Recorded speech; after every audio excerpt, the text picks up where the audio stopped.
The game over pop-up filled my screen and I shut it without a second thought, complaining to the empty room that this game was unplayable without cheats. Ice Age was a niche, hardcore survival nightmare, and I'd been stuck in the first act for days. 100-fold boosts, infinite resources, instant kill mods, all too boring. Then a strange name on a mod listing site caught my eye, an item called Unstable Mutation. I told myself this one looked interesting, dragged the file into the mod manager and started the game. The startup music had barely begun when a grand mechanical voice synced itself to my mind. The Ice Age version update had finished and was about to enter open beta, and in 60 seconds every human on Blue Star between the ages of 16 and 50 would be dropped into the game. The voice called this a world perpetually shrouded in severe cold, where most creatures had gone extinct but life always found a way. After the game began, I would descend next to a bonfire, the fire of survival and civilization, and around it I had to build my territory if I wanted to survive in this cruel place. My screen lit up with the Ice Age logo. I didn't waste time wondering where the voice was coming from. I scrambled to a nearby box of clothes and started yanking on whatever I could find. The countdown ran out, and a magnificent voice rolled over me with a flood of white light, welcoming me to Ice Age. When my vision came back, I was standing in a world of ice and snow, thousands of miles frozen, 10,000 miles drifting white. The cold cut through me at once, and I tightened the cotton coat, telling myself it was a blessing my family kept so few clothes. I turned and found the source of life behind me,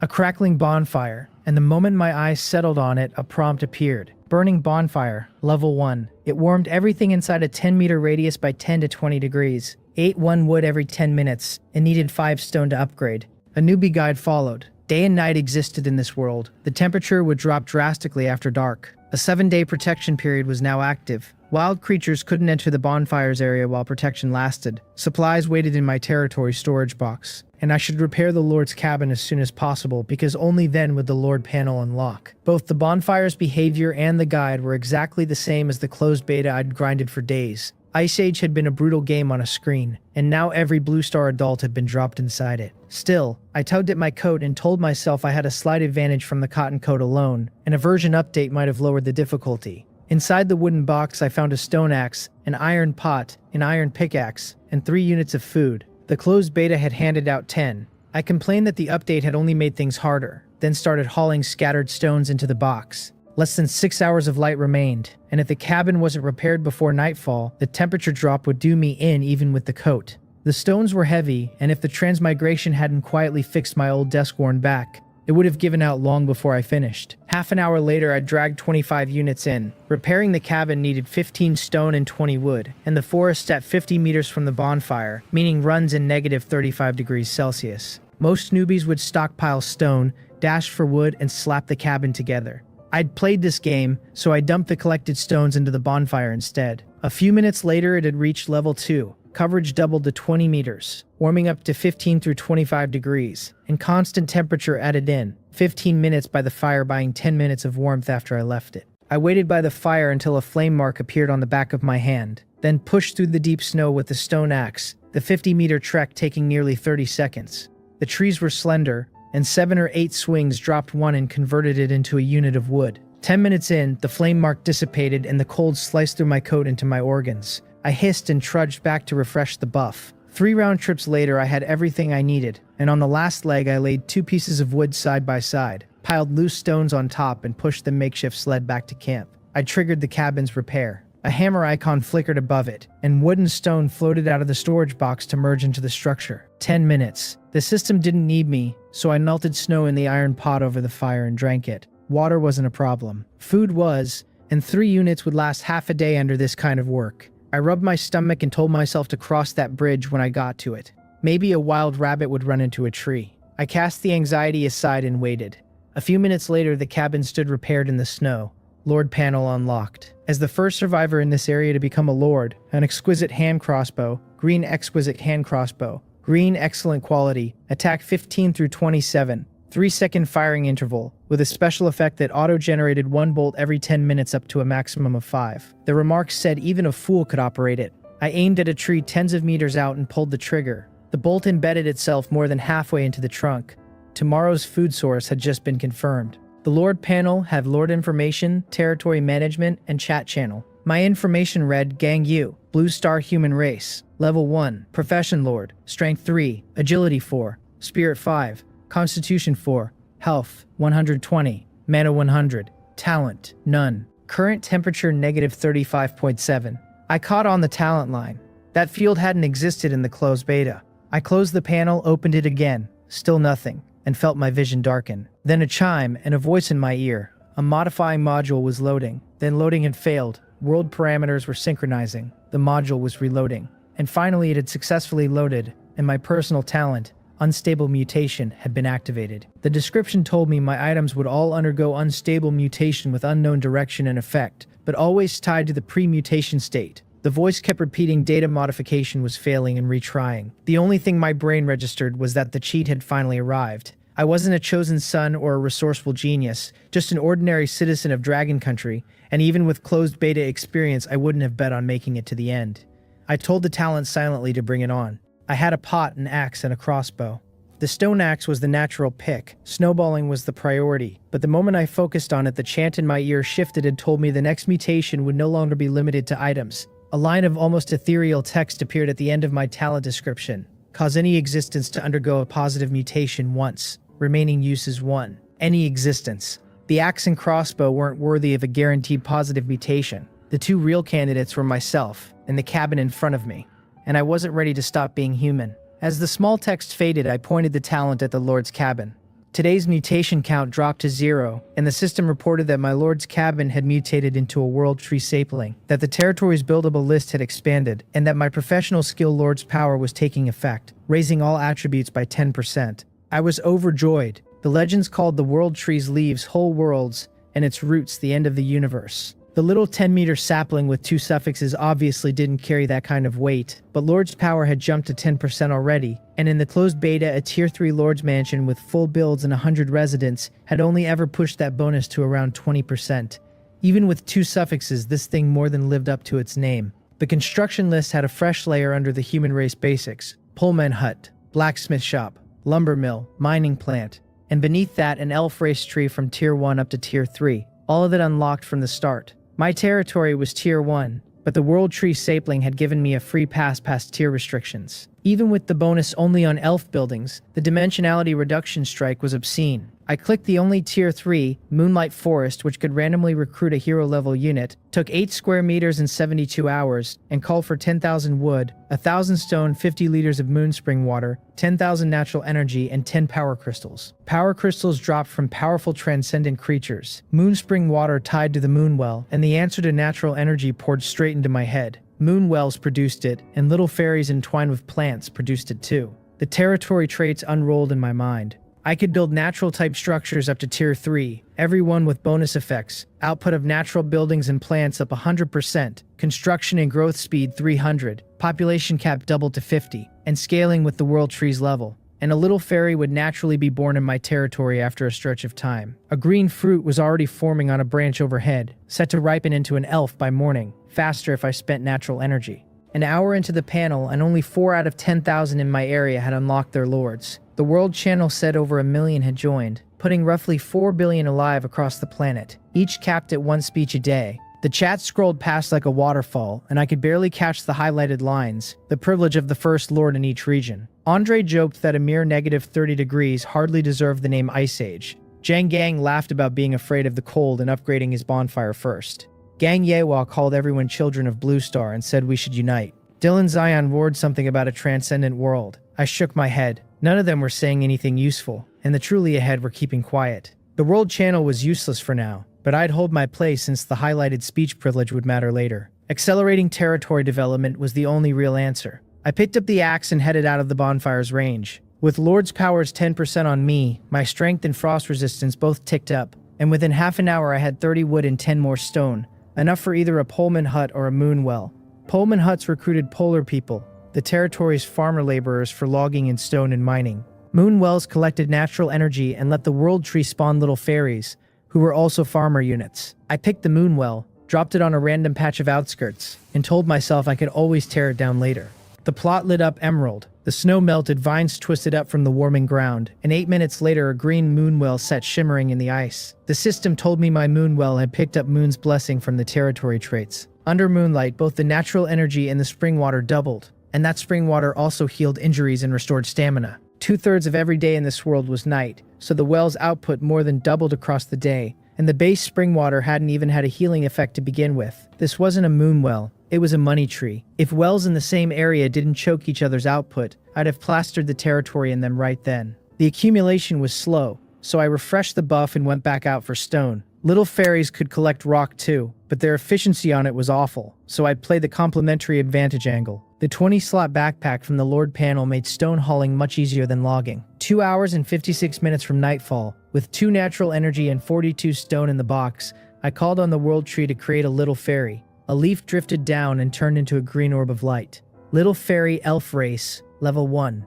1 population, with 2 skills, Nature Entangle to weave with plants for wood and natural energy without harming them, and Self-Destruct, an angry burst dealing pure damage equal to its level with matching mana destruction. I let it entangle with the World Tree, which kept it safe, and let it produce 2 natural energy and 50 wood per day, double the rate of an ordinary tree, even with 99% of the World Tree's energy going into the territory traits. Little fairies didn't rest, didn't eat human food, and the natural energy they generated was already net of their own consumption. A cold gust ran through me, the temperature already negative 38.2, and I worried about where I'd sleep now that the Lord's cabin was a tree. Then I remembered the tree hole on the elf list. A space opened inside a tree for elves to rest. The World Tree was, technically, a tree. I opened a tree hole inside one of its branches, stepped in, and the howling cold cut out instantly, the inside at 12 degrees. A real lord's cabin would have eaten serious wood and stone on a fireplace for the same warmth.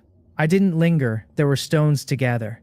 A flicker of white shadow slipped past as I exited the tree hole. I joked that maybe a rabbit really had run into a tree, but my eyes locked on it and the system pulled up the data. Snowfield Wolf, Beast Race, Level 3, Strength 6, Agility 8, Constitution 5, Spirit 4, Health 150, Mana 80, Talent Extreme Cold Physique, Skills Howl and Pounce. The wolf saw me at the same moment, a flicker of hunger in its eyes, but it could only pace the edge of the territory. It had already tried to push in once and earned a broken head from the novice protection.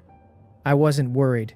With Lord's power on, my attributes weren't far off the wolf's, and I had the hand crossbow. Meat was on the menu for dinner. I tucked the crossbow behind my back and walked toward it slowly. The first shot had to land. 10 meters, 8, 7. I drew, aimed, and pulled the trigger in one motion. The wolf's instincts caught the danger, and it dodged, but not fast enough, and the bolt landed in its collarbone instead of an eye. It glared, turned, and tried to leave, but I wasn't about to let a grudging prey escape. I put a second bolt straight into its lower back, the soft spine of even a transcendent wolf, and it crashed into the snow. No kill ping yet, so I sent a third bolt through its eye socket, and it went still. The prompts arrived in a series. Killed Snowfield Wolf at level 3, gained 30 experience, obtained 1 market blueprint as the guaranteed first kill drop, and as the first survivor in this area to kill a wild creature I received a Frostwolf Cavalry recruitment scroll. The corpse marked itself harvestable, and a flash of white light later I had 1 perfect Snowwolf pelt of white common quality,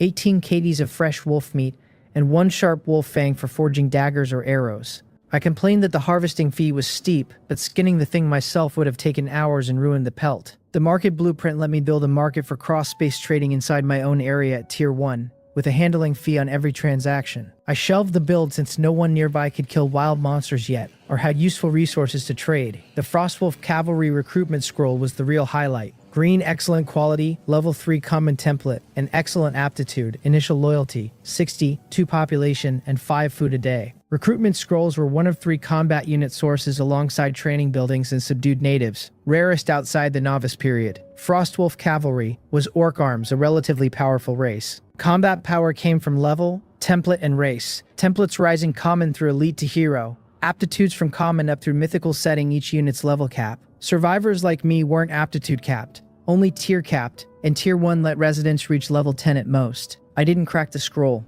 Less than 2 hours of daylight remained. I wasn't planning to range far, and a combat creature would burn food overnight. There was also the second reason, my talent. I hadn't decided whether tomorrow's mutation should land on the scroll. Back at camp, I tossed my spoils into the storage box and dropped by the fire, the aftermath of the kill catching up with me. 3 crossbow shots, a dead wolf, and my heart was still hammering. Blood gushing from a wound, the wail of a dying animal. None of it had been on a screen this time. I told myself out loud that a lord could not afford to be the kind of leader who couldn't fight himself. This was reality, and anything that could threaten the territory could come straight for me. Night fell. The world went silent except for the bonfire's crackle. I sat by the fire roasting wolf meat in the iron pot, 6 in the evening and pitch black already, and I was starving. The construction list had kitchens and stoves, but I'd skipped them to save wood. 1 pot, a handful of snow, a piece of meat, enough. The aroma rose, fat sizzled, and my mouth watered before I'd even bitten in. Wolf meat without seasoning wasn't really delicious, but thinking of the chat channel masses crying for food made every bite better. I scrolled the channel as I ate, people begging for food and water, a back and forth about whether melted snow was safe to drink given the bacteria, someone trapped by a tiger blocking their door, and someone else recommending a slide tackle as the answer. A player flagged for prolonged low-temperature work and shouting for a doctor. And at the bottom of the noise, a quiet voice sharing the trick that an upgraded bonfire and 15 minutes by it bought a 10-minute warmth buff. Night had pinned everyone in place, nearly 9,000 survivors in the area leaning on each other's company. The 1,000+ who hadn't even unlocked their Lord's panel, I could only wish good luck. The temperature outside had crept toward -50. Even with the fire and a thick wolf hide draped over my shoulders, I felt the bite of it. The people without cabins and without upgraded fires were finished. The first night, the elimination rate, 10%. Eliminating 1,000 sounded small until you applied it to 4 billion teleported humans, 400 million dead in a night. I had no room to mourn them. In this game, I was just an ant, just as powerless to control my own destiny. Someone in the world channel was already moving fast. Markets built and trades closed. The advice rolled in. Kill any wild monster, even level 1, and earn a market blueprint real-time cross-based trading at a 5% handling fee. Counter comments fired back that the principle was easy and the killing was hard, and that even with the blueprint in hand, wood was the bottleneck. Someone speculated the lucky few had stumbled onto treasure chests or abandoned resource points, and with 4 billion players, the smallest probabilities birthed lucky people. I told myself there was no rush. With the World Tree Sapling and the talent, my power would grow every day, steady and patient. 2 pieces of meat and some hot soup, and I leaned back, full and content.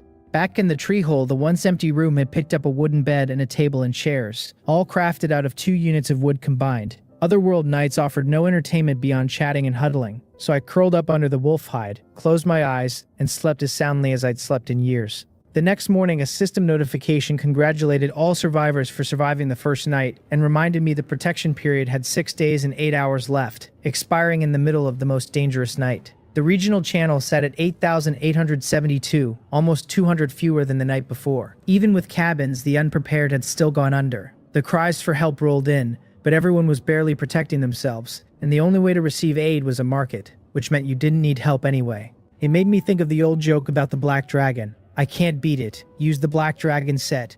I can't beat it. Scream. I rolled out of the tree hole into morning. The world tree had visibly grown overnight, dotted with green fluorescence. Before sleep, I'd given it a standing order. Pour every drop of natural energy into making little fairies. The moon well had been spinning out 4 natural energy per hour all night. The existing fairies had been gathering more, and the population now read 37 out of 100.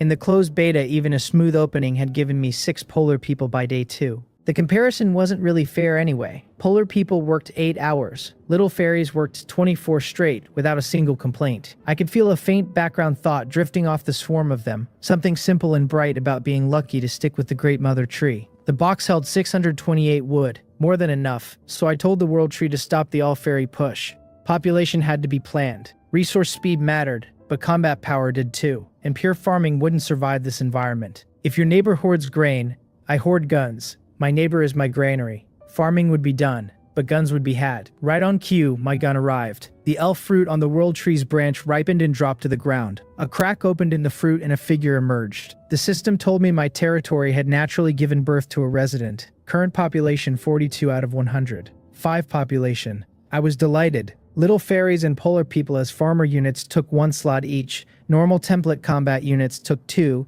Elite grade, now I had a gun, and it was very hard. A clear, cold voice rang out from the woman kneeling in front of me, announcing herself as Aisha Silverwing reporting for duty. My will, the place where her sword pointed. She wore light armor with a short sword at her waist, a bow and arrows slung across the icy ground in front of me. I welcomed her to my territory and gently raised both hands to signal her up. What a beautiful ice queen, silver hair cascading over her shoulders, the characteristic pointed ears tucked into the fall of her hair. Pleasing as she was a combat unit, so I checked her panel. Elf Ranger Aisha Silverwing, Silver Moon Elf, Elite Template, Excellent Aptitude, Level 5, Loyalty 100, Strength 15, Agility 22, Constitution 12, Spirit 14, Health 360, mana 280. Her talent was Moon's Blessing. All attributes increased by 20% under moonlight. Her skills were Wind Step, 20 mana to summon a wind that wrapped her body and pushed her speed to its maximum tolerance with immunity to most physical damage. And Charged Shot, mana spent to empower the next attack at 20% per second of charge for up to 5 seconds at 10 mana per second.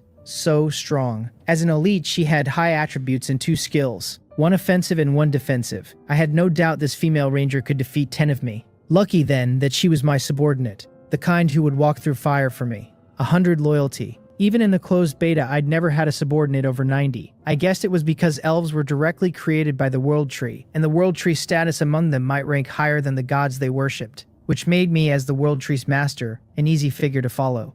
I told Aisha I would trouble her with reconnaissance work around the territory. She accepted with honor and turned to set off, and I called her back, took out the Frostwolf cavalry recruitment scroll from yesterday, and confessed to myself that with Aisha as a safeguard, I no longer had qualms about what was about to happen. I had decided earlier that if today's elf came out powerful enough, I'd risk the recruitment scroll on a mutation. Before her arrival, I'd been conflicted, since the talent's modified positive mutation still had unknown direction and effect. The scroll might not even remain a scroll. Even if it did, I might not get to use it today, and a mutation into something too strong meant I couldn't control it. With Aisha here, I'd take the gamble.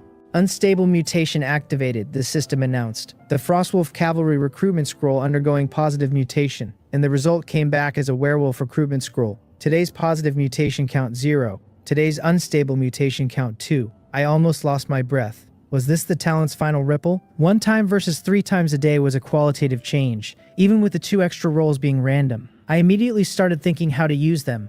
Pile them into the most useless trinkets I could find and let quantity create miracles. Calming down, I checked the new scroll. Werewolf Recruitment Scroll, Blue Excellent. Recruits 1 level 3 Elite Template Excellent Aptitude Werewolf Warrior. Initial loyalty 45 based on my strength, with a flagged warning that residents under 60 loyalty might be disobedient and difficult to command. Werewolves took 5 population and ate 10 food a day. I stroked my chin. My luck wasn't bad. A scroll wasn't necessarily better the stronger it was. Suitability mattered more, and a level 3 elite werewolf should be something Aisha could suppress without trouble. I confirmed the recruitment without hesitation. The scroll lifted out of my hand, hung suspended and dissolved into blue light. From inside the light, a figure at least 2 meters tall coalesced, broad and brutal, and when the light dispersed, a wolf-headed human-bodied being stood in the snow, only a piece of animal hide draped over its lower body. His green eyes locked on me as his claws slowly worked against each other in front of his chest. He growled at me to defeat him, or at least show him my courage, calling me a weak human,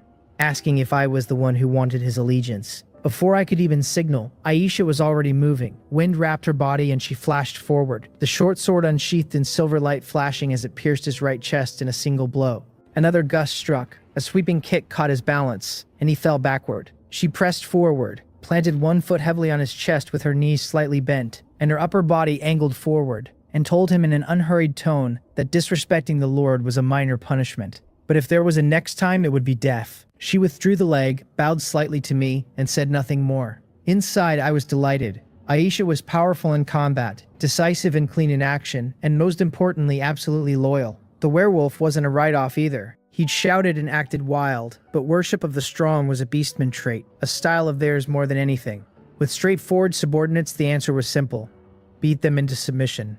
He climbed up from the ground, pulled the short sword out of his chest, threw it onto the ground, and bowed slightly to me as Fenrir Claw, reporting for duty. I told Fenrir to pick the sword up and wipe it clean. I'd briefly considered making him lick it, but for Aisha's sake I talked myself out of it. Fenrir bent down, picked up the sword, wiped it several times in the snow, and then knelt on one knee and presented it to me. I didn't take it right away because the system was already chiming in my ear. Werewolf Fenrir had been intimidated by a strong individual under my command. Loyalty up by 10 to 55. Then a second prompt. Due to my strong response, his loyalty had risen another 15 to 70. In 10 seconds, 6 words from me, and the unruly werewolf had submitted. Find the right method, and loyalty turned out to be simple to grow. I took the short sword and handed it to Aisha, telling her movements had been very swift. She thanked me for the praise as she sheathed it. I turned my gaze back to Fenrir, the wound on his right chest already showing signs of healing, his talent at work. Werewolf Fenrir Broken Claw, Beastman, Werewolf, Elite Template, Excellent Aptitude, Level 3,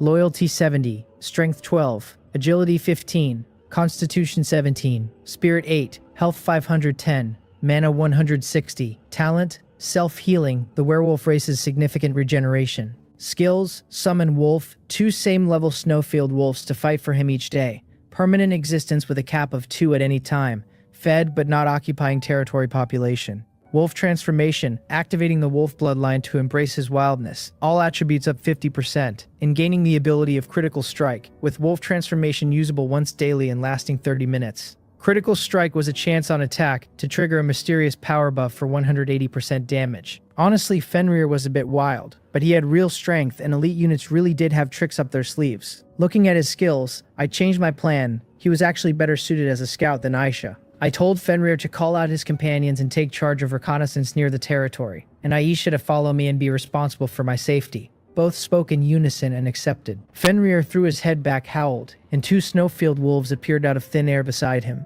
Attributes and skills not far off from the one I'd killed yesterday. I stepped forward and stroked the fur on a wolf's back, smooth as silk, and smiled while privately wondering whether killing these 2 would still drop experience and harvest items. A bad thought, but only a thought, and not one I was going to act on. Fenrir soothed the slightly startled wolves and asked permission to depart. I told him not to rush, asked Aisha to prepare breakfast, and told him to fill his stomach first. I asked them whether snowfield wolf meat was acceptable as the ingredient. Both looked confused. Aisha said it was fine, and Fenrir said he couldn't live without meat. I stroked my chin and mused that different worlds and races had different concepts, that elves weren't only fruit eaters like in novels. Keeping Fenrir for a meal was about more than food. I understood the principle of giving a sweet treat after a slap. The treat, of course, wasn't this meal. I still had 2 uses left for my talent, and it was time to open the werewolf's eyes and remind him who'd created him. Unstable mutation activated. Target the stone axe. The system reported the axe randomly mutating into a goblin wood chipper. Today's positive mutation count 0. Today's unstable mutation count 1. I watched the stone axe vanish from my hand and reform as a 3-meter-tall machine in heavy cyberpunk style. 2 mechanical arms, one a cutting saw blade and the other a clawed grabber, with a tank-style track underneath for snow. True to its name, the thing was built for one purpose: logging. Goblin wood chipper model T130. Green excellent, with the note that anyone who could skillfully operate this big toy could clear 100 wood units per hour. Durability 1000 of 1000, supported by an unknown renewable energy source. 100 units per hour. Little fairies were 50 per day. I was a bit speechless. I'd picked the stone axe to mutate because with my industrious fairies the territory would never lack wood. And now the storage box was about to overflow. Beside me, Fenrir was so shocked his eyes nearly fell out of his head, and the system informed me my miraculous performance had stunned him, his loyalty up by 10 to 80. He prostrated himself on the snow and begged forgiveness for his earlier rashness, calling my power as unfathomable as the ocean. Now he understood why that female elf, despite being so strong, was so obedient to a weak human, and his understanding of power had shifted.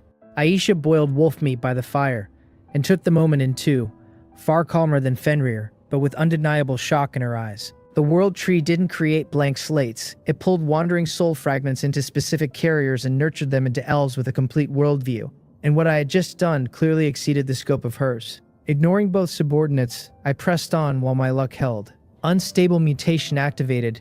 Target the exquisite hand crossbow. With Aisha and Fenrir around, the crossbow was practically useless, so it had to go. The system reported it randomly mutating into a Barrett sniper rifle. Today's positive mutation count 0. Today's unstable mutation count 0. As the light dissipated, a 1.5 meter entirely black device sat in my hand, and I was certain it was exactly what I was thinking of. When the stone axe became a logging machine, I'd been only surprised, since this was a transcendent world and goblins were reasonable, but this art style was off. I wondered briefly if I had actually transmigrated at all, or whether my talent could pull items from Blue Star, or whether Barretts had originally existed in this world too, and if so, who had created them.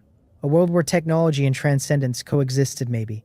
Too many possibilities and not enough clues. I checked the panel for clues in the remarks. Barrett sniper rifle. Purple transcendent. Attack power 333 through 444. Attack interval 2 seconds per shot. An alchemical technology product that gained additional effects from accessories. Current loaded 1 of 3. The accessory was Alepht's Enchanted Magazine, capacity 6 rounds, generating 1 bullet every 4 hours. And once at full capacity, the bullets would receive enchantments in sequence from the list. Frost 50%, Armor Penetration 30, Magic Break 10, Holy Light 6, Blessing 3, and Instant Death 1. The remarks called it a relic from an unknown shattered era. My heart trembled. The world was clearly not as simple as I'd imagined. After a long silence, I came back to myself. These things were too far beyond me. The most important thing now was to survive, become stronger, and earn the qualification to explore the world. Aisha walked over gracefully holding a stone pot and announced that the food was ready, that the pot was too small to stew more than this much meat. I told Fenrir to eat and then immediately scout within a 3-kilometer radius and draw me a map,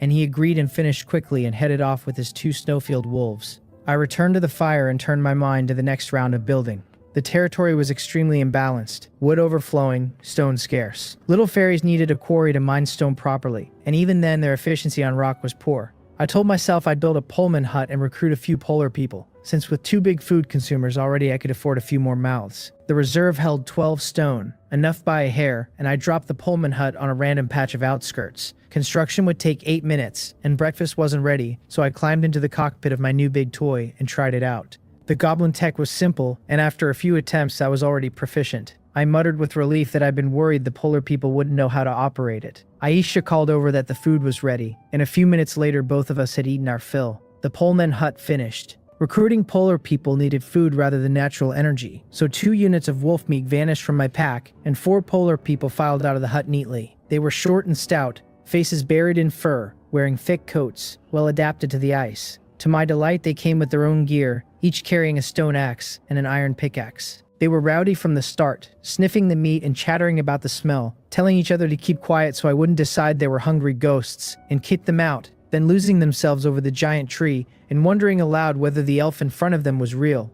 My head was already starting to ache. I told them to shut up first and scan the 4. I told them to work hard and there would be plenty of meat, and they cheered that they would serve me. I pointed to the slightly stronger one the others were calling boss, and appointed him Polar People Captain, naming him G-Eel, with the others to follow as G-E, G-Sam, and G-Saw in order. I glanced at their panels, all level 1 with attributes around 5, and their original names had a Western lilt I couldn't be bothered to memorize, so I numbered them. The territory management panel already showed my new captain with a captain badge next to his avatar. As the territory grew, there would be more and more basic residents, and trying to convey every instruction point to point would kill me. With loyalty to anchor things I could delegate boldly. Today there was only one task, and I told G-Eel to move the stones from that area into the box. The other 3 asked when they could eat meat, and complained they were hungry, a familiar smell of wolf meat already in the air. I rubbed my forehead. I'd actually thought these polar people were simple-minded, but their cost-effectiveness wasn't even a single hair of the little fairies. I told them to get to work. Dinner when it got dark. An hour later, by the fire, I muttered that something smelled good. Don't let the polar people's panel attributes fool you. They didn't need to wait by the fire for 10 minutes for a buff before going to work. Truly a race named for the polar regions, and incredibly cold resistant. In 1 hour the 4 hadn't stopped, and the box already held 42 stone, 10 of them already used to start the quarry. Once the quarry stood up, the polar people wouldn't need to round-trip stones anymore, and efficiency would climb again. After an hour of high-intensity work, they were all back at the fire to rest. As I considered where to spend the 42 stone, Fenrir returned, transformed into a giant white wolf. A while ago, the system had pinged that my territory member Fenrir was under attack. I'd ignored it since outside risk was the entire point of the novice protection period, but within a mere 3-kilometer radius there was already an enemy that had forced him to use his ultimate move and flee. He covered ground in a flash in giant wolf form, arrived at the fire and reverted back to his wolf-headed human-bodied shape, dropping to one knee with a body covered in wounds, and his right arm bent and clearly fractured, telling me he had failed my trust. Half an hour had passed since the attack. With his self-healing, the previous chest wound had already closed in that span, and these injuries were still clearly severe. I asked him grimly what had happened. He reported that about 2 kilometers northwest of the territory he'd discovered a mine, and pulled a black, nondescript item from his pack and handed it to me. As for his wounds, he said he'd been ambushed by a large cat that could turn invisible while exploring the mine. If he hadn't been ambushed, he would not have been in such a sorry state, and his voice rose involuntarily on the words invisible and ambushed. I asked whether he was sure it wasn't just dark in the mine making visibility poor, and he said respectfully that he was sure. The werewolf clan had night vision, otherwise he wouldn't have ventured in so casually. I nodded, not disbelieving him, just surprised the world threw such a strange ability at me this early. Lucky he'd taken the hit instead of me. I asked how the cat was now, whether he'd managed to counterattack effectively, and he said his injuries had been too severe, and if it weren't for the toughness and self-healing of his wolf form and the cat declining to pursue him, as he retreated, he wouldn't have made it back. I asked how long he needed to fully recover, and he said his wounds were severe enough that without help half a day at least. I told Aisha to fetch some moonspring water. Fenrir was confused by that. having seen the moon well in the territory but not understanding what I wanted with the water, briefly wondering if I was thirsty. Aisha returned with a wooden bowl of moonspring water. I handed it to him and told him to drink, and although he wasn't thirsty, his loyalty of 80 was enough that he tipped it back in one swallow. The next instant, his eyes lit up and he exclaimed that this spring water could heal injuries. I told him to lead the way, and Aisha to come along too. He hesitated and asked whether it was too risky for me, since the cat could turn invisible, and offered to handle it with the elf ranger himself. I waved him off. After Barrett's mutation, in the right circumstances, my strength wasn't behind either of theirs. From his description, I guessed this tiger was the resource point's guardian and wouldn't easily leave, and what he'd handed over was an iron ore. This was an underground iron mine, and I was determined to take it. He whispered that the mine was just ahead, still afraid of the thing inside, his wolf transformation already burned for the day. With the powerful elf ranger here, nothing should go wrong. I told Fenrir to go in first without explaining further, and he agreed and jumped into the pitch-black opening. Within a few minutes, a terrifying tiger's roar came up from below. They had engaged, no need to worry about a fresh ambush, and I took Aisha down with me. The mine wasn't large, and within 100 meters we found our target. Snow-white fur covered its entire body, faint black stripes appearing in places, and a pair of ice-blue eyes radiated killing intent. Excellent aptitude. Strength 29, Agility 25, Constitution 21, Spirit 23, Talent Shadow that pushed it into a continuous invisible state until it attacked, or was attacked. Skills Tiger Pounce and Intimidate, emitting a mighty roar that suppressed enemies on a spiritual level. An elite monster at level 8. I was very glad I'd brought everyone, since without Fenrir, without his wolf form plus Aisha, we wouldn't have reliably taken this thing down. Inside a dozen seconds, Fenrir was already completely suppressed and at a disadvantage. I no longer procrastinated, pulled out Barrett, set it on the ground, aimed and pulled the trigger. The shot rang out. Blood burst from the Shadow Tiger's right front paw. The impact threw its balance off, and Fenrir seized the moment to leave several more bloody marks across its body. The tiger adjusted, swept Fenrir off with its tail, and charged straight at me. The 100-meter distance vanishing in an instant, the fishy wind from its mouth close enough to feel. An arrow from Aisha's charged shot embedded itself in its chest, the impact halting its charge cold. Blood soaked the tiger's belly. It had shaken off Fenrir and rushed me because it had sensed fatal danger, and that danger was not just my Barrett but Aisha's full-power strike. After 4 seconds of charging, another shot cracked, and a blood-soaked hole opened front to back through the Shadow Tiger's head. Headshot. The struggling beast lost its life in an instant and collapsed. The system arrived, successfully killed Shadow Tiger, gained 240 experience, level up to 2. As the first survivor in this area to kill an elite creature, I received a random building blueprint of excellent quality and 1 Undying Tinder. Undying Tinder. Something I hadn't heard of, but it sounded incredibly high class. I checked the panel. Item name, Immortal Tinder, special item, no grade, capable of building an eternal bonfire that allowed me to establish a second territory, with the note that only a bonfire built with Immortal Tinder could burn eternally during the severe winter. So it was for establishing a submine. I put it back. Sub-territories were normally something to consider only after a main territory bottlenecked. Then I checked the random building blueprint. It was random in name, but by the time it landed in my pack it had been fixed. Nursery building blueprint, green excellent. After use unlocks the building nursery. A building for planting crops. Footprint 18 square meters. Requiring 100 wood, 80 stone, 5 iron, 2 primary fire elemental crystals, and 1 primary wood elemental crystal. My eyes lit up. With this, the territory had the foundation to transition to an agricultural civilization. Hunting was too unstable. Eat 1 meal and starve the next. And once the territory grew to hundreds or thousands of residents, hunting alone wouldn't keep up. I wasn't short on wood or stone. This mine was iron, and only those 2 elemental crystals would take some effort. There was no rush since I had nothing to plant yet either, but as the thought formed I had an evil idea, wondering whether to mutate the Immortal Tinder or the nursery blueprint instead. Fenrir, dazed by the Shadow Tiger's beating, walked over to my side. He stared at the once invincible tiger, now a cold corpse, his mind clearly shaken, his understanding of my strength rewriting itself as not what it appeared, and his understanding of the elf rewriting too as more skilled with a bow than he thought. Aisha asked, more eagerly than usual, if she could take a look at the strange weapon, that thing as fast as lightning and arriving in an instant. I remembered then that she was skilled with a bow and had a charged shot skill, and my eyes lit up at the question of whether her charged shot could be applied to Barrett. I handed her the rifle and personally walked her through the operation. She asked if she could try it. I stroked my chin. 2 shots gone and 4 bullets left. 4 hours for a refill and 6 hours of daylight remaining. I told her to go ahead and try, but to remember not to point the muzzle at me. I was very much looking forward to seeing whether her skills carried over to firearms, because if they did, her combat power would jump another level. I crouched and began to harvest the Shadow Tiger's corpse, marked blue, and collectible 2 grades higher than yesterday's white quality wolf, and I was looking forward to what I'd find. The corpse was enveloped in white light, and after it dissipated, several blue glowing items appeared on the ground. The dam system still took a considerable cut, but there were surprises. 3 Shadow Tiger eggs, blue excellent, eggs of the elite Shadow Tiger that I could try to hatch, and the note added that if hatching failed, they tasted quite good boiled. I looked at the 3 basketball-sized eggs and muttered about what kind of tiger laid eggs, then waved my hand and put them away.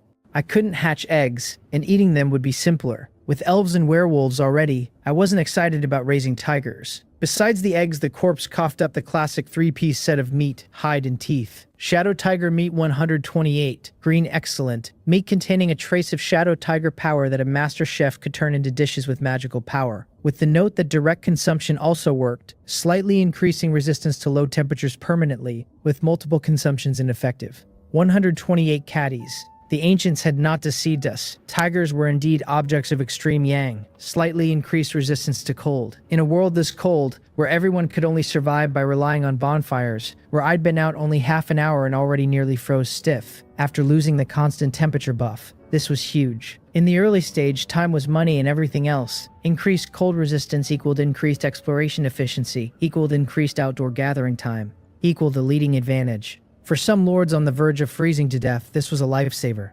Moonspring water that healed injuries. Tiger meat that increased cold resistance. The lords in my area were in luck. I planned to put both on the shelves, but to wait a bit so I wasn't simply giving away benefits. I didn't want to exploit my compatriots, but I also wasn't going to be a treasure-delivering boy. I checked the next item. Shadow Tiger Skin 2, blue excellent. Average appearance with several obvious holes, but easily fixable, with the note that an excellent tailor might produce surprises if it was sewn into clothing, and another option that some city lords like to tread on such valuable fur and one might sell to them. City. So this world did have indigenous civilizations. I lost myself in the description for a moment, then dismissed it. I would never actively contact indigenous forces capable of building cities. Great opportunity carried great risk. No need. I picked up the last item, a deep red blood. Shadow Tiger Essence Blood, purple transcendent, the source of the Shadow Tiger's power, with a chance to gain its abilities after consumption, with the friendly note to consider one's physique before consumption and to always pay attention to the Shadow Tiger's race. The second transcendent item I'd obtained, but the moment I read the note I knew this one wasn't meant for me. After the level 2 boost from earlier, my physique had only barely climbed to 5. I wasn't going to keep the Essence Blood as a family heirloom or watch its mutation effects. That wasn't my style. Hoarding wouldn't make it multiply, and there would be plenty of good things later, and giving items to my subordinates worked just as well. I pursued immediate combat power. Mutation didn't care about pre-mutation attributes anyway. I told Fenrir he'd rendered meritorious service by clearing existing hidden dangers for the territory, and I bestowed the Essence Blood on him. I tossed the bottle and Fenrir scrambled to catch it, flustered, telling me it was too precious and that he had no way to repay me. He'd only joined less than a day ago. The system reported his loyalty up another 10 to 90 due to my trust. I told him his becoming stronger was the best repayment, and waved off the rest. He swore to absorb the power and inherit the Shadow Tiger's strength, fanatical, gripping the bottle tight. I told him to use it once we returned to the territory at night, where he'd be safe and undisturbed, and where digesting it would take time. I glanced over at Aisha, still fiddling with the Barrett, and wondered why her behavior already seemed more fanatical than someone with 100 loyalty. A gunshot interrupted the thought. Aisha said with quiet excitement that her ability could complement this weapon. I told her then it would be hers from now on, and walked her through the rifle's full details, including the bullet generation rate and the enchanted magazine. As a native, she couldn't read item info directly. She murmured questions about infinite bullets, special effects, and modules to add later, her usually calm face cracking with a small change. She asked if she could name the weapon. I told her to do as she wished. She looked at the rifle and said the continuously self-generating bullets were like Heaven's Grace, so let it be called Heaven's Grace. A good name, I told her. In her own heart, Aisha added the line that I was everything to her, that I was heaven, and this was a gift from heaven. After 30 minutes in the mine, the system reported the abandoned iron mine occupied. As the first survivor to occupy a resource point in this area, I'd received an excellent treasure chest blue. The reward for first place was generous. Truly, first step. The cold was getting hard to bear, so I didn't open the chest yet. Just wrapped up mine business.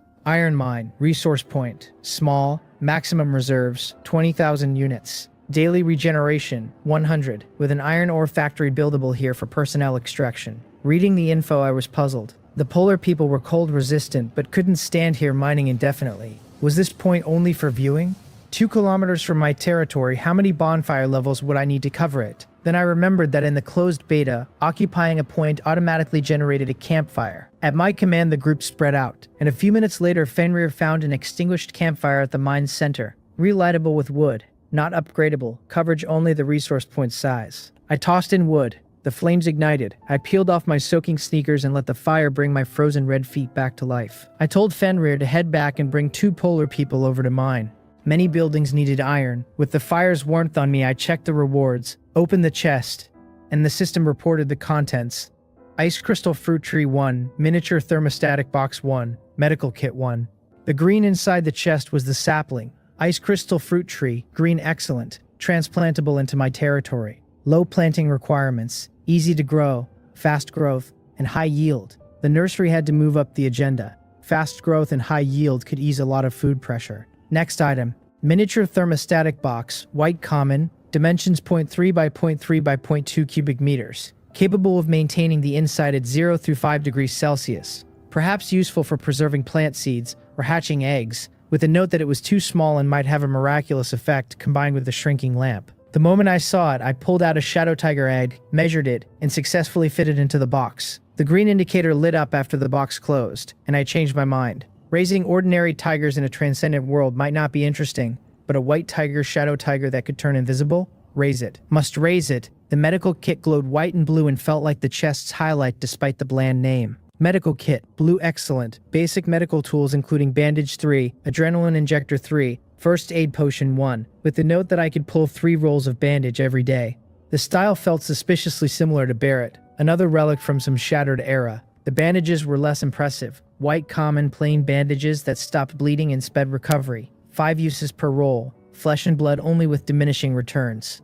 For most lords, the kit's biggest value was a steady drip of medical resources, severe wounds becoming minor and near death becoming severe, roughly 15 lives saved per day. Not as useful for me, Moonspring water already outclassed bandages. The adrenaline injector was greener and more interesting. Green excellent. After use, it pushed the user into an excited state with movement. Attack and cast speed up by 20% for 30 seconds, with the cheerful note that the user just had to go for it and leave the rest to adrenaline. The first aid potion was the real prize. Blue excellent dispels most abnormal statuses and restores 50% max health, called a second life. I tucked it carefully into my pack, hoping it would rot there and never see use. If I absolutely had to use it, I muttered, please don't let it be on me. With nothing else to do, I took Aisha and walked the mine's corners looking for overlooked spoils. The relit fire opened up the space, and the search turned up scattered iron ores in the corners, 18 units in total. I'd already occupied the mine, but every unit I picked up free saved an hour of someone's effort. By the time I'd thoroughly scoured every corner, Fenrir arrived with 2 polar people. I told them to build a mining camp here, and then mine with all their might. Told Fenrir to stay and protect them, and bring them back to the territory for dinner before nightfall, and took Aisha home. In my absence, the territory had quietly piled up wood and stone. Time for a wave of construction. The books read 728 wood, 58 stone, 18 iron ore, 3 wolf meat, 128 tiger meat. With surplus food, I could recruit more residents. The market would go up, the bonfire would upgrade, blacksmith and tailor both, plus an ore processing plant. Standing in front of the poleman hut, I offered 2 wolf meat and 4 more polar people filed out. I sent 2 to gather stone and 2 to basic structures, and put Aisha on Fenrir's exploration since his 2 snowfield wolves had died heroically. Then I noticed I was the only idle person in camp.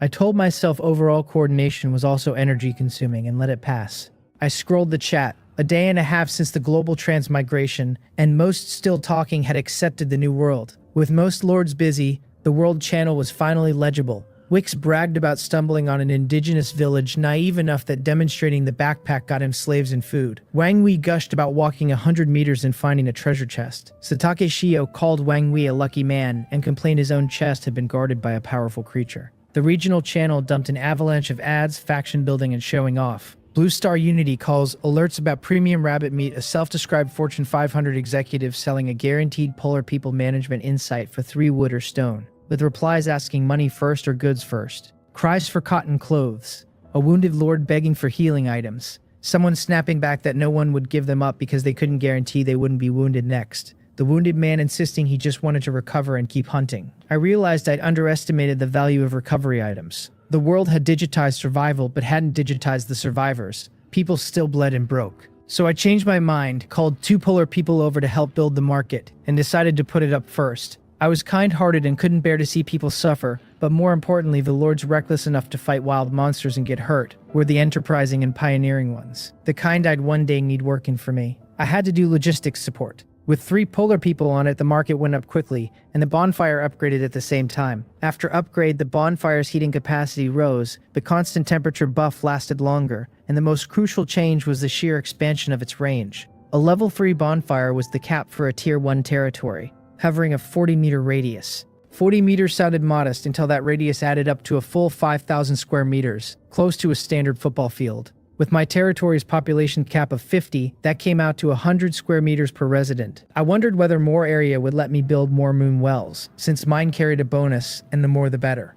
I checked the ambient temperature, around -10 near the fire, and thought about the -30 or 40 outside, and a strange warmth spread through me. I assigned the 3 polar people who just finished to gather more stone, then opened the market. Quite a few items were already listed, mostly basic resources, wood for stone and so on. No special materials, no blueprints, no consumables. The completed transactions page told another story. Blueprints had moved fast, listings closing within seconds. Good, I muttered.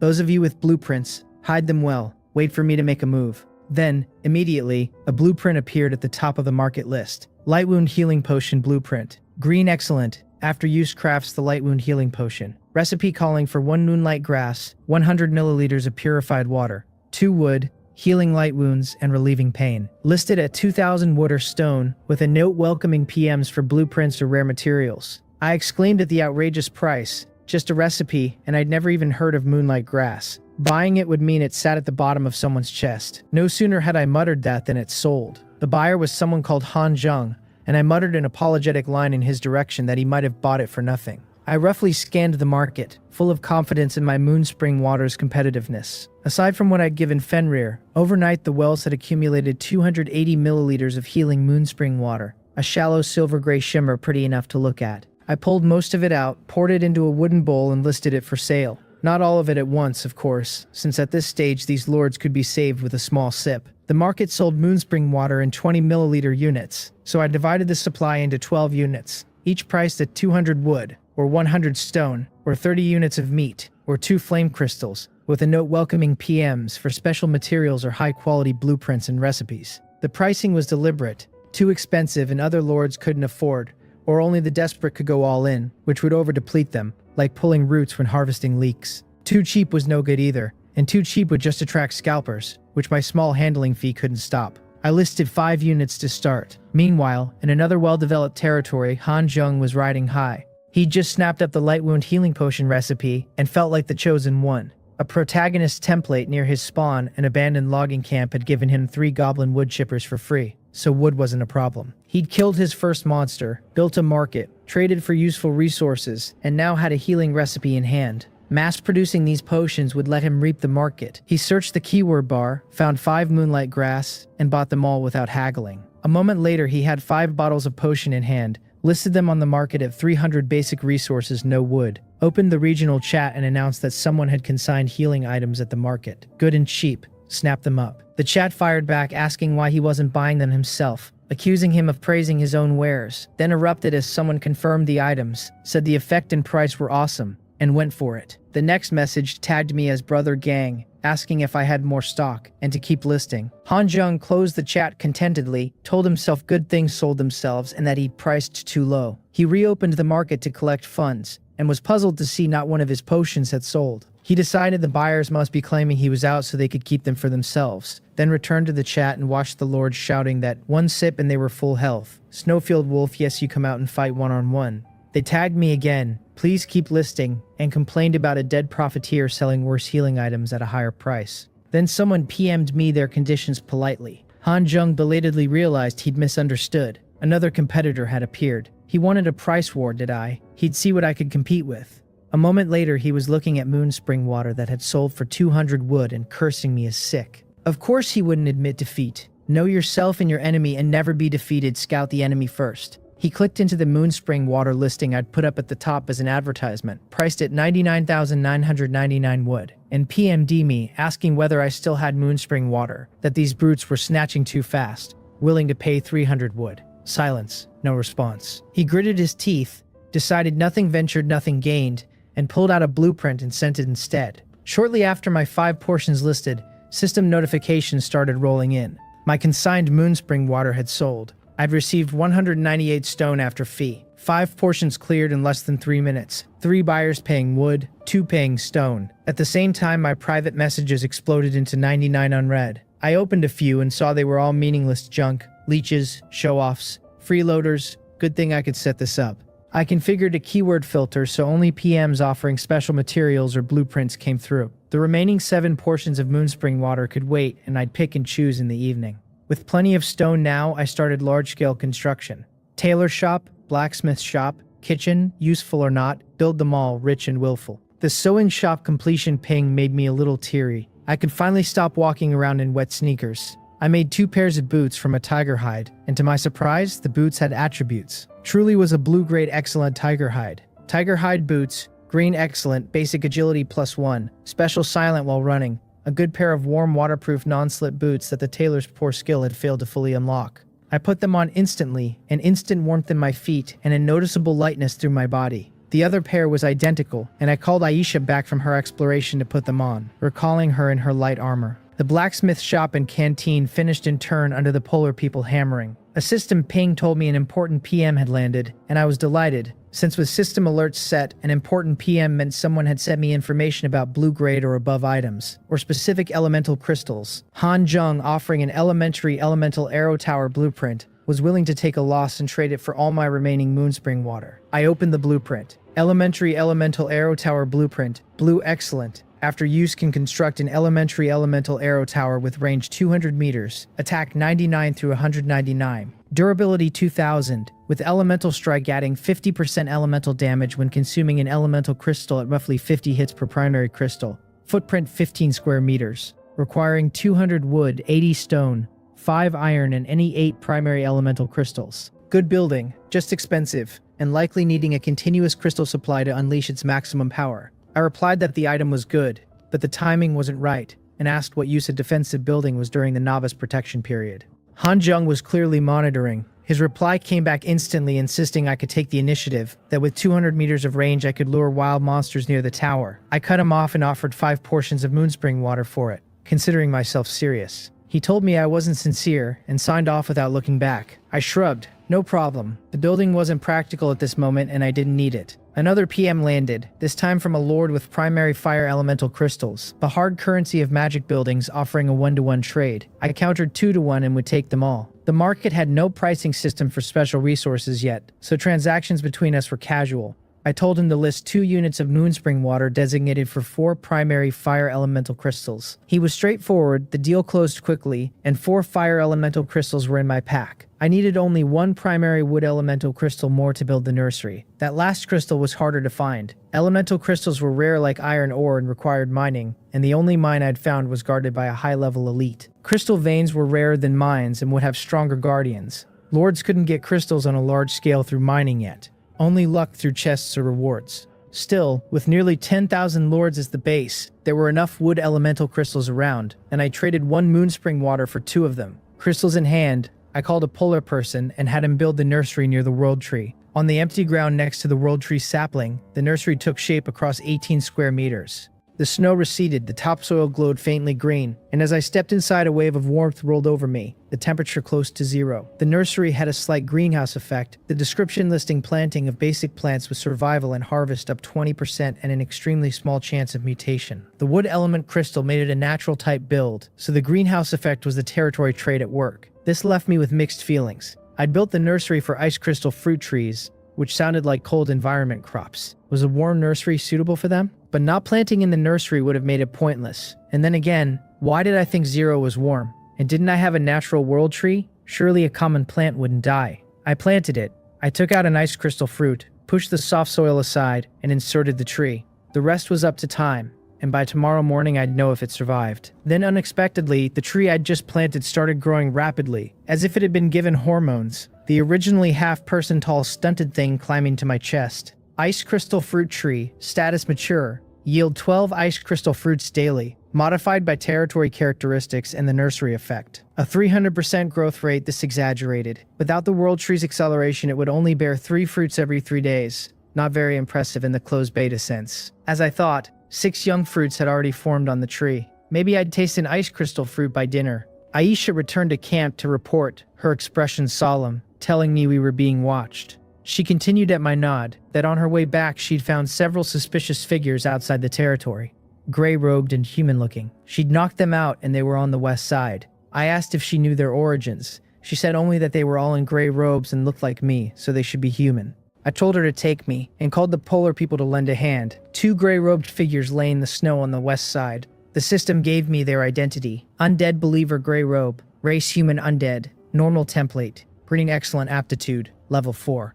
My pupils tightened. I knew undead believers. In the closed beta they'd been the first act final boss. I muttered that I was supposed to still be in the novice protection period. Why were they targeting me? Undead believers could create and control undead. The thought of a flood of undead assaulting my territory the moment protection ended made me shudder. Damn it, lucky I'd found out in advance. Otherwise I wouldn't even know how I died. I gestured for the polar people to drag both into the territory and told Aisha to pry their mouths open. We had to find out their intentions.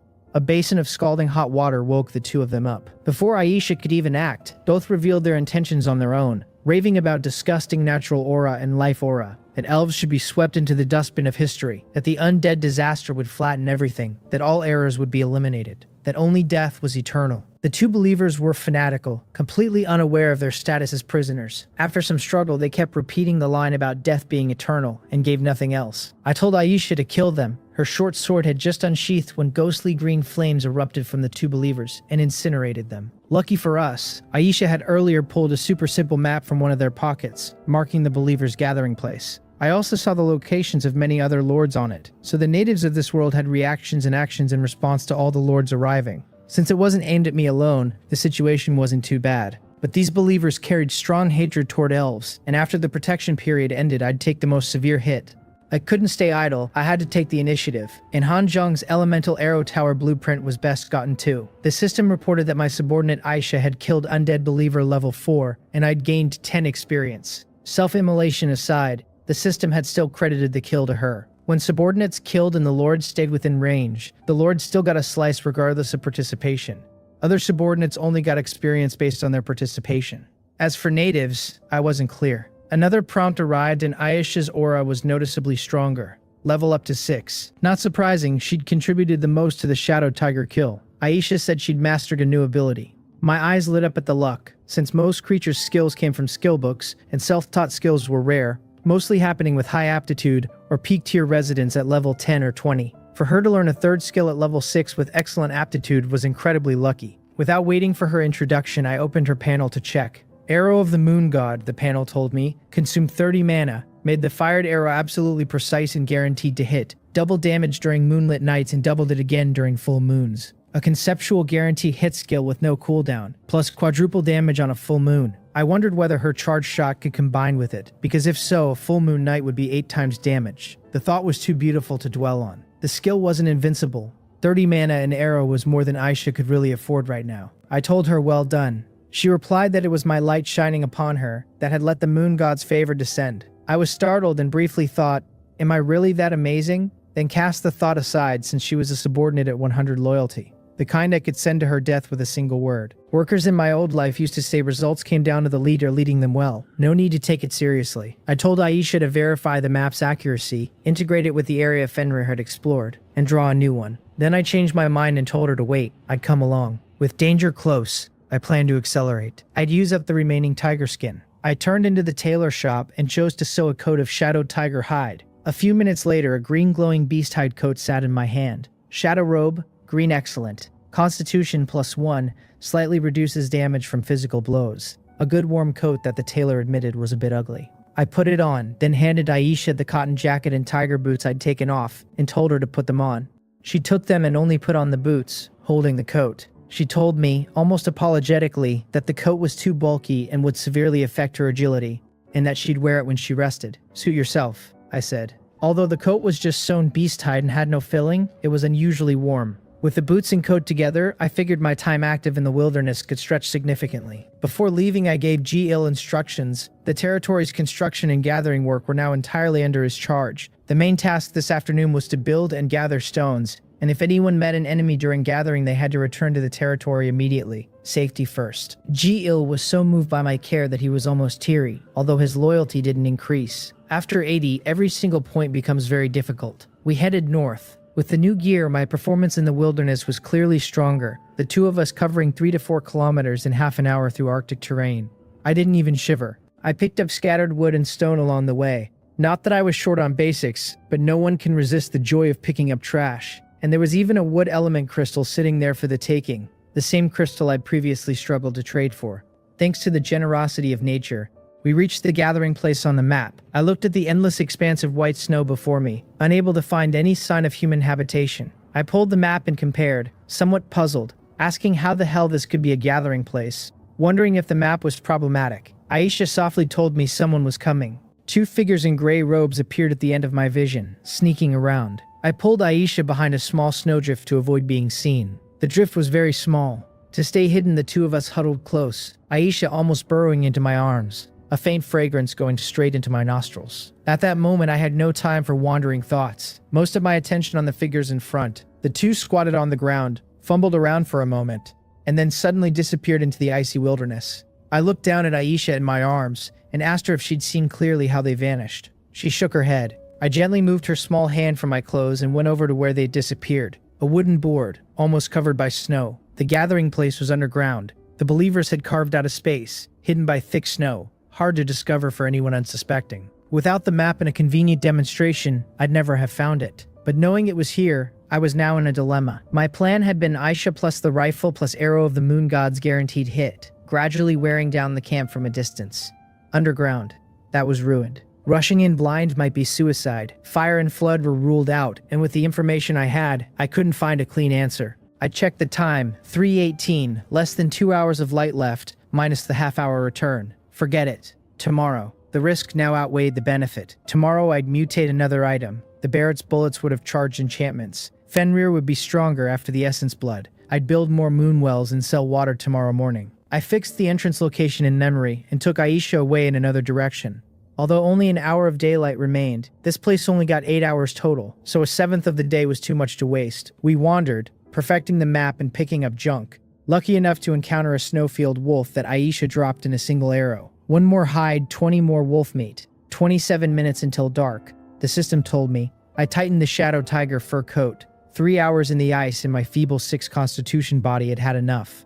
I led Aisha to the mine. Resources at points couldn't go directly into the territory's storage box, and without a rail system between mine and home, I was the human storage box, hauling back what the polar people had pulled all afternoon. We made it back just in time. 5:02 in the evening, ambient -53. After half a day of work, my territory was taking shape. What had been a lonely campfire in a world tree now had 4 moon wells, a blacksmith shop, a sewing shop, a cafeteria, 7 or 8 more buildings scattered around. A sense of pride welled up in me, more fulfilling than playing the game. While waiting for dinner, I went to the market, planning to sell some Shadow Tiger meat and Moonspring water. I opened the long-muted private messages and started reading. Someone offering to trade a toilet blueprint for 1 Moonspring water. Someone calling out to Lord Gang about a water elemental crystal. Thanks to my filters, there weren't many. Only 8 messages. Only 1 blueprint. The rest basic resources beyond wood and stone. I agreed to all the trades. The territory's healing Moonspring water was now completely used up. Fortunately, it was night and the 4 moon wells were already at work, so it would be replenished. It seemed I'd opened a bit too early. In 2 days, even I, with a cheat, had only managed 1 blueprint, let alone the others. If Hanjeong hadn't surfaced as a competitor, I'd probably have delayed even longer. I muttered to myself, wondering when these people would go out exploring and bring me back blueprints and materials, and then conveniently get hurt enough to need my Moonspring water. Forget it, eat first. The scent of meat wafted dozens of meters into my nose. Dinner was ready. I called Gil to bring the others to eat. After a few bites of Shadow Tiger meat, a warm current surged inside me, and the system reported I'd consumed Shadow Tiger meat and my cold resistance had increased. The prompt enlightened me. I quickly opened the regional channel to verify a guess. Lords were complaining about over-recruiting polar people. Crying. I wholeheartedly agreed. Me too. These people were too much to feed. I'd miscalculated, took down a snow rabbit easily yesterday and assumed wild game was common. Set up a 2-meal-a-day standard for the polar people, can't keep up. I basically explored within 500 meters and that was as far as it got. The constant temperature buff only lasted 20 minutes and going further the time I could stay was too short. Look at my snowfield wolf fur coat. You're treating the food welfare from the start as your ability. I had foresight and only recruited 2. Eating once a day, food now in the market for wood and stone. At 1 to 30 come quickly. Why don't you just rob us, you thieving scum? If you don't buy, get lost. Plenty of others want it, only 10 portions, first come first served. I'm going for it, brothers. Only when you're full do you have the strength to work, and polar people will rebel if hungry. Don't fight me for this damn world. I'm not playing. I'll be a well-fed ghost and reincarnate. My guess was correct. Without cold-resistant clothing, weak cold resistance severely restricted lords from venturing out. The food shortage was real too, signs I'd overlooked. One snowfield wolf gave only 18 wolf meat. 4 polar people cost 2 food and ate a lot. And I could use little fairies, but other lords couldn't if they wanted speed. Even I'd only had enough after killing an elite. With over 100 pieces of shadow tiger meat in my pack, and the realization that it was both food and cold resistance, mine was a strategic resource. Market meat trade set at 25 to 30 units of basic materials. I had a better idea. List it. Any elemental crystal for 3 portions. Equipment blueprints starting at 10 portions with review. Skill books also at 10 portions blind. No basic materials. Only 100 portions listed. I didn't have enough to eat myself. If I weren't conquering the believers tomorrow with a chance of looting food, I wouldn't sell any at all. The moment my food hit the market, the regional channel exploded. Lord Gang Yu was making a move again. Can't afford it. Don't shout. It's food that increases cold resistance. Purchased. Didn't you say you couldn't afford it? I'm a college student. Lord Gang Yu gave it to me free with a portion of Moonspring water. My exchange conditions required rare items. Blueprints, skill books, elemental crystals. So most were just shouting.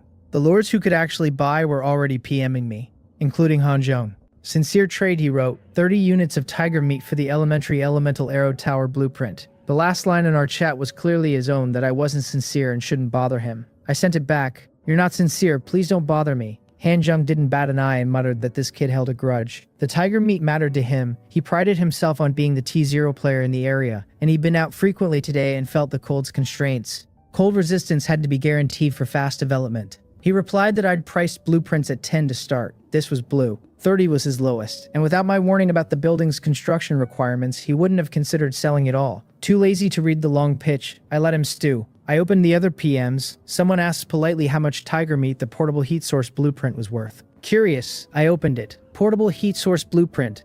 Blue excellent.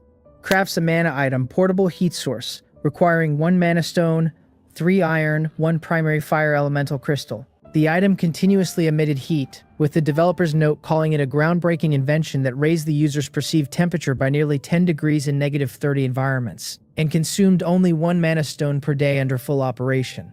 The remarks called it an air conditioner in a transcendent world, a single user one not central. I was shocked. This thing's status in the Ice Age was like spiritual energy to the cultivation world. He hadn't named a price, asked me to. I tested with a question about whether the values matched. He replied that he knew the blueprint's value was far above food, but he'd only got it by luck and couldn't craft it himself. The market had no mana stone and the world channel hadn't heard of it. Blueprints for such necessities wouldn't stay rare for long, but this one was the first in this area, and most valuable. He'd been honest. The sooner this got crafted, the better for everyone in the area, and he needed startup capital, with only Brother Gang in this area capable of using it. I knew then why he'd chosen to sell to me, but still marveled at his courage. Everyone understands a bird in the hand. Not everyone can act on it. Even if a second or third blueprint surfaced later, as long as it wasn't one for everyone, it kept value, and even click to craft items needed a progress bar. I offered 80 tiger meat plus a promise. In the future, as long as he provided the materials, I'd craft this item for him free.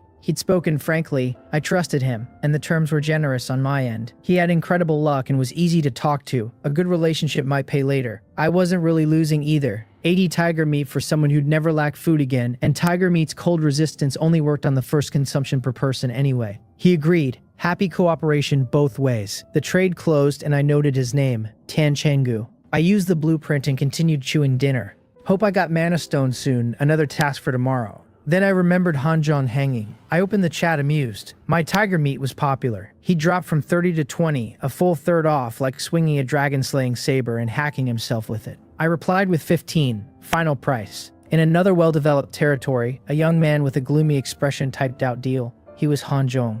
After the trade, he looked at the meat and sighed. A loss was a loss, but at least he had it. Now he could go deeper into that ruin. Just wait, he thought at me. I'll earn it all back from you sooner or later. Tomorrow I'll make you beg for my potions. On my side, I quickly used the Arrow Tower blueprint. I had all the materials, but I wasn't building it now. My plan was to wait until the novice protection period was almost over. I'd used 95 units of tiger meat and still had budget. Looked through the remaining PMs for one more good item, and Fenrir's excited voice came in asking if he could absorb the essence blood now. I nodded and told him to go. His own safety mattered most. Don't force it. He had a fanatical look, swallowed the essence blood, and went off to refine it. While he worked, I kept reading PMs. With limited tiger meat, I could only choose the best of the best. After half an hour, my eyes lit up. Someone was offering a skill book. Chop skill book, white common. After use grants the free skill chop, 2 slashes instantly. 30 mana, 30-second cooldown. The seller asked 10 tiger meat. I bought it without hesitating. I didn't ask why he didn't use it as himself, because I wasn't planning to use it either.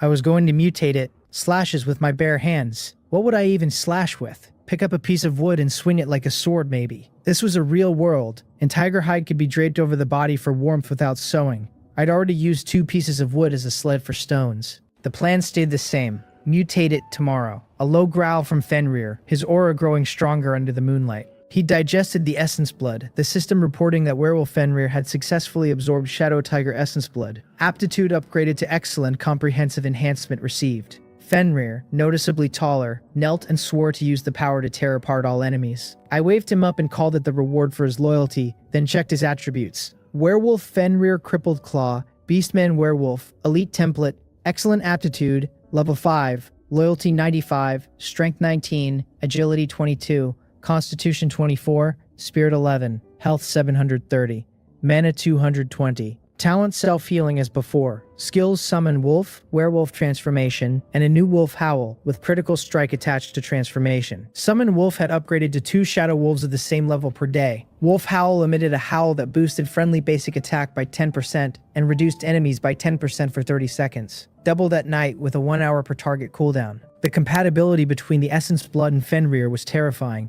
Aptitude up a tier, level and attributes up a notch, and the biggest game was the skills. An almost perfect Shadow Tiger inheritance with his own ability system intact. Shadow Wolves inherited Shadow itself, invisible when not in combat, and a passive corrosive clause that weakened enemy defense and movement. Easily 2 Snowfield Wolves apiece. Power had a price though. Shadow Wolves had much bigger appetites, which was why I hadn't let Fenrir summon them yet even with the skill refreshed. A cold gust hit, ambient -38 even by the fire, and it would be 60 or 70 below outside. I told Gio to take the polar people back to the house, touch the big tree, and silently say the room number, 2 per room starting from 109. Fenrir got room 103. Aisha was to come with me. The polar people rushed into the tree hole space without looking back. They'd wanted rest for a long time. Fenrir glanced enviously at Aisha and quickly entered his own room, not daring to disturb my leisure. I had important business with Aisha.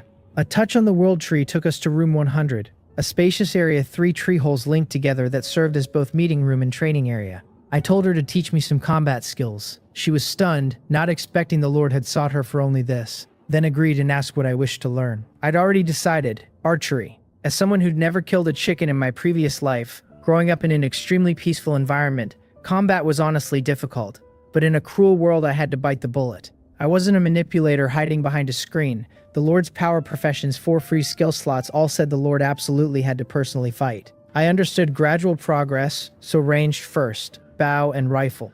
Aisha began on the basics. Archery was nothing more than drawing the bow and shooting, but in reality there were many techniques. Stance, force application, aiming, the art of physical and mental coordination. She was a skilled ranger and a good teacher, breaking essentials into digestible pieces. With a master personally correcting me, my archery became quite decent within a night. Within 10 meters, not every shot, but at least a 50% hit rate. Aisha's evaluation. I was the most talented human archer she'd ever met. As if reading my mind, Martin told me he only had elite level strength at the moment, that he'd need to reach level 31 for hero level strength, but believed under my leadership that day would come very soon. He glanced inadvertently at the World Tree, Fenrir and Aisha as he said it. The system prompt arrived right after. Holy Priest Martin had officially joined my territory. Current population 55 out of 100. I didn't dwell on the system delay, I'd already finished his panel by the time it landed, but the quiet question of why his earlier holy light had dispelled my fatigue without a system ping remained. I asked Martin about it. He told me it was a variation of the holy light abilities application. I was stunned,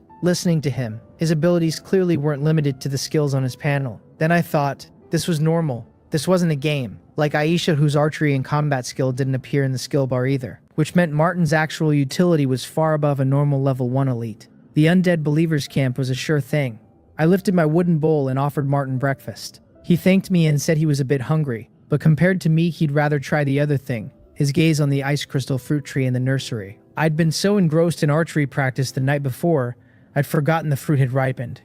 I picked the 9 ripe ones, placed them on the table and gestured for Martin to take as he pleased. Ice crystal fruit was food, slightly enhancing cold resistance for a certain period. After consumption, another cold resistance food, but on a timer. I bit into one, tastes similar to apple, a cool sensation surging through my body afterward, the principle clearly different from tiger meat. Martin took only one, and slowly nibbled it, elegantly. I left him to it. Almost dawn, and I needed to prepare for departure at sunrise. Moonspring water needed to be put away first, then back on the shelves, and today's construction and gathering tasks had to be arranged. Plenty of small things, but quick. By 9, when dawn broke, I was done. I wanted a management talent more than ever. As the territory developed, these things would only multiply, and I wanted to be a hands-off boss. Back at the bonfire, the 3 going out were ready. I told Fenrir to call out his new companions. He nodded, let out a long howl, and 2 large mighty shadow wolves, completely black, appeared from the void. The wolves were close to the size of the shadow tiger I'd encountered before. Perfect for riding. The worry was the math. 2 wolves and 4 people. After a moment of thought, I made the call. As Lord, I needed a representative tool, and one of the wolves was for Aisha, the highest loyalty in the group. As I was about to hand it down, my eyes fell on G-Il climbing into the logging machine. I had it. Who said a logging machine could only log? The tracks, the comfortable cabin, a proper transport vehicle. I told Aisha I was sorry to make her squeeze with me. Told Fenrir and Martin one of them could ride the second wolf, and the other could drive the logging machine. I swore I wasn't being lustful for sharing a ride with Aisha. The werewolf Fenrir was robust enough that he could only ride alone or use the logging machine for transport, and Martin was new, a hero unit, not high loyalty, no bullying the newcomer. They agreed. Fenrir looked at Martin, signaling him to choose first. Although Fenrir couldn't see Martin's panel, he could feel the faint, deadly threat coming off him, and in this world strength was respected. Martin chose to ride a shadow wolf, surprisingly comfortable around creatures with shadow power for a holy priest. At dawn, we set off. Wolf claws scraped through the silent snow. The space on the wolf's back was cramped for 2. I could clearly feel the softness and warmth at my back, the natural fragrance lingering in Aisha's hair going straight into my nostrils, the cold wind blowing strands of black hair against my neck with a slight itch. Less than half an hour and we arrived near the undead believers' gathering place. I dismounted, expressionless, and put away the conspicuous logging machine. Fenrir, Martin, and I found cover, while Aisha took the 2 invisible shadow wolves to scout. Only Aisha and I knew the location. We couldn't possibly let the Lord go in person. Half an hour later, Aisha returned with the wolves. Fenrir conversed briefly with them and turned to me. The strongest in that camp was only at the peak of 0. I nodded, much more relaxed. Creatures under level 10 were 0 tier and 0 tier peak, meant the strongest was only level 10. Without hesitation, tier 1, Fenrir alone would be enough. Go, I told him. Fenrir led the way, the others following close. Knowing the target's strength, the group's movements were much bolder, no concealment, and Fenrir directly pulled away the stone slab covering the underground space. A warm, humid air wafted out. Indigenous gathering places also had sources of fire then. I wondered briefly if it would be a so-called undying bonfire like ours. As I started to descend, a system prompt popped up. Novice protection period reminder. I was entering a dangerous area. The undead believers gathering place. Recommended challenge level 10. There was even a benefit like this. Seeing only 10, I slid down the ladder. 3 voices erupted at once as we landed, demanding who went there, calling out an enemy attack, and one of them practically gleeful that fresh material had been delivered to their doorstep. 3 gray-robed believers, looking like they'd been about to leave, the shouts particularly jarring in the silent underground space. Even my not-so-sharp hearing caught many footsteps approaching from afar. I told the group to finish this quickly. I drew the bow first, an arrow condensed from mana rapidly taking shape, released the grip and the arrow flew. The next instant, a phantom image formed beside me, replicating my movements at infinitely faster speed. Combo. 2 arrows shot out almost simultaneously and landed, screams ringing out and blood gushing from one of the gray-robed chests. One good thing about mana arrows was that they dissipated automatically after damage. No need for a blood trough, fully automatic bleeding. Fenrir followed close, twisting off another head with a single claw. Instant kill. Aisha was equally decisive, finishing off the believer I'd hit and slitting the throat of the last one. The system reported my subject Fenrir had killed undead believer level 4, 10 experience to me. The fight came and ended quickly. Martin didn't even need to move. Aisha and Fenrir's elite work was as expected. My own performance left Aisha amazed, exclaiming inwardly how terrifying my lord's adaptability was. She could clearly sense I had gradually adapted to combat, and a lord who'd never been exposed to combat before, who barely possessed killing intent, was perhaps just talented. I started licking corpses. 3 undead believers, humans, and the system didn't provide collection services for this type of creature. I stripped the gray robes off them, lest they suddenly self-immolate again. The robes were spoils of war. In the regional channel, many lords were begging for clothes and food. The bodies also held a few pieces of dried meat, nothing else. By the time I'd finished collecting, the reinforcements the believers had shouted for finally arrived. The leader was conspicuous, not only for the black robe but the staff he carried.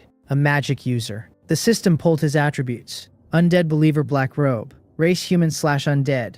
Ordinary template. Green excellent. Level 10. Skill undead revival.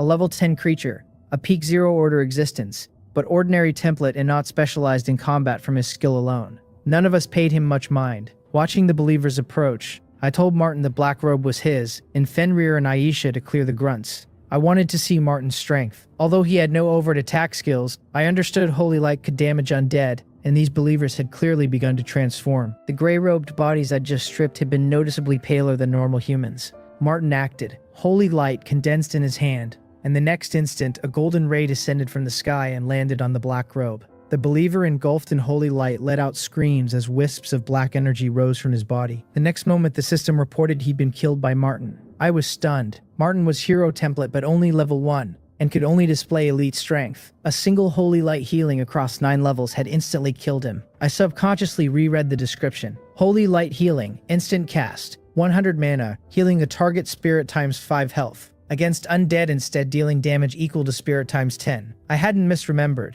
Even with double effect against undead, that was too exaggerated. Then I noticed the holy tome in Martin's hand for the first time. Not decoration, faintly flowing red light along its cover, an epic item. I looked down at the bow in my hand and sighed. The bow is Aisha's. Green quality, average power, with a decent special effect of consuming mana to condense arrows. By now, Aisha and Fenrir had engaged the rest. After completing my command, Martin closed his holy tome, unhurried, with no intention of buffing the others or rushing to kill more believers. Yet these believers were beings already turning into undead. This left me confused. Why didn't Martin show any urge to actively purify the shadow power or undead creatures he saw? Could it be that in this world holy light and undead were not actually diametrically opposed, but then the skill description clearly said holy light dealt massive damage to undead? Perhaps Martin was simply special. A moment later, the battle ended. My subject Fenrir killed undead believer Grey Robe level 4, 10 experience. My subject Aisha killed undead believer Grey Robe level 5, 12 experience. My level rose, current level 3.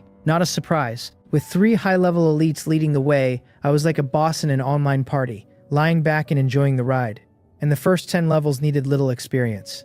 Both factors contributed to my rocket leveling. Martin, oddly, whose level was even lower than mine, stayed at level 1 after solo killing a level 10 black robe. I could only attribute it to the stronger the template, the more experience required.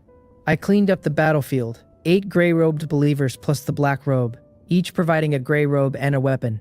The robes were decent cotton coats, no abilities, not magical. The weapons were plain, but something was better than nothing. Plenty of lords were bare-handed. I'd keep a few pieces for the polar people for self-defense, and dump the rest as welfare on the market. The black robe left me a staff, a black robe, a book, a map, and a bag of coins. I toyed with the plain staff, my mind already on the next thing.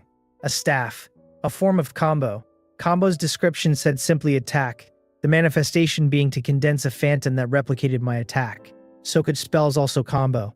I felt I'd found a combat style. My profession was Lord, and I couldn't change that. But who said a Lord couldn't learn spells? My panel clearly had mana and spirit. Spells were high power, high consumption, long cooldowns. Perfect for combo. Combo was stable and controllable, passive but didn't auto-trigger on cooldown end. I could combo whenever I wanted, whatever I wanted. The Lord profession only granted 4 free skill slots, and combo already occupied 1, meaning I could only directly master 3 skills through the system. Fortunately, this was a real world and spells could be mastered through learning. The Lord profession's attributes were balanced. Every level up raised all attributes, and the trait Lord's power gave a percentage bonus too. I had the foundational attributes. Whether I could become a noble mage depended on talent. I asked Martin if I had any potential to master Holy Light. He was silent a moment, then smiled and said, "Only 3 kinds of people could master Holy Light. Those who believed in Holy Light, those who believed in the God of Light, or those with nearly pure hearts."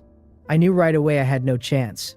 Holy Light wasn't that great anyway. I didn't want to be a support. I gnashed my teeth and looked at the rest of the loot. I took out the yellowed book, Militia Training Manual. White common through this manual, an ordinary person in my territory could be trained into a militia with combat capability, requiring coordination with the building militia training camp. To me, it was scrap metal. I tossed it into my pack. Training manuals plus training camps were the main path most lords used to acquire combat units, besides recruitment scrolls. But the militia rarely had aptitude above common, hard to break through to tier 1, and they had 2 destinations in my hands: sell or transmute. The militia was not entirely useless either, both soldiers and civilians, retaining gathering ability and capable of being further trained into higher tiers. I picked up the coin purse, coins clinking. 16 copper coins, the system told me. Common currency jointly minted by the 3 great empires in the northern continent. Copper to silver to gold, 10,000 to 100 to 1. Money. In any world with order, it played an extremely important role. I carefully put them back into the purse and stored it.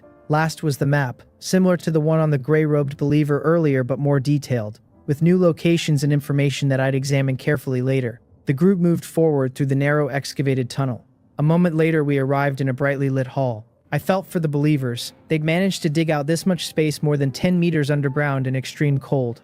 In the vast center sat a huge bonfire, dying bonfire. Level 3, with a note that due to the owner's demise it was about to extinguish, and that undying ember could keep it burning. So even natives relied on bonfires. Beyond the fire, a hellish tableau, a still-beating heart soaked in emerald liquid, broken bones, frozen corpse fragments. These believers had been conducting evil experiments here. As I prepared to scavenge, a harsh clanging sound of chains rang out. What was that? Were there others here? According to the Shadow Wolf intelligence, there were a dozen people, strongest at peak tier 0, accounted for between the black robe and the gray robes. The system prompt had called this a level 10 challenge though, so I relaxed and told the group to spread out and search. The resources in this place were quite abundant. I picked 13 iron ore, 26 meat, 112 bread, 42 arrow, 1 mithril, 3 primary undead crystal. Awesome, a huge haul. I had to discard a lot of junk to fit the supplies. A 20-slot backpack couldn't hold everything. The fix was simple: upgrade the territory to tier 2, and the system backpack would expand.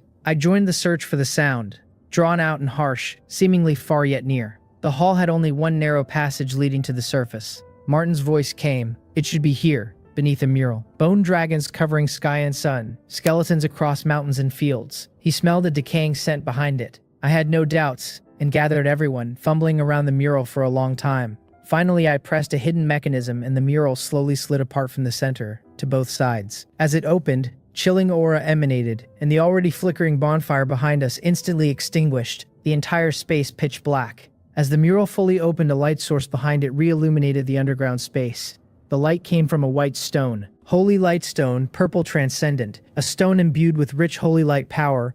With a note, the energy was about to be depleted. The light was dazzling, but most was being swallowed by a deep black hole nearby. As my gaze settled on the hole, a system prompt popped up. Unidirectional spatial rift. The other side led to the undead realm, currently suppressed by the holy lightstone and not yet opened, with a rift opening countdown of 92 hours. 3 days, 20 hours. I subconsciously checked the protection period's end time, also 92 hours. The big event after the protection ended would clearly be related to this rift. The chains rang out again. I moved to one side of the rift. Without the rift swallowing the light, I found the source immediately. Behind the rift hid a huge bloated humanoid figure. I just wanted to say, holy crap, so ugly. The monster looked like a haphazardly stitched mass of flesh, limbs disproportionate, clearly stitched together from organs of different species. Left arm short and thick, right arm long and slender. Left leg muscular, right leg thin and weak. The whole body covered in dense stitch lines weeping dark red blood. The most horrifying part was its split abdomen, where a human head sat, intestines and blood vessels visibly connected behind it. A small head sat atop a thick body, the neck almost invisible. The chain wrapped around its left arm trailed on the ground, dragging and chiming as it moved, while its right held a blood-stained cleaver. The system pulled its attributes: stitched monster Pudge, level 15, undead, elite,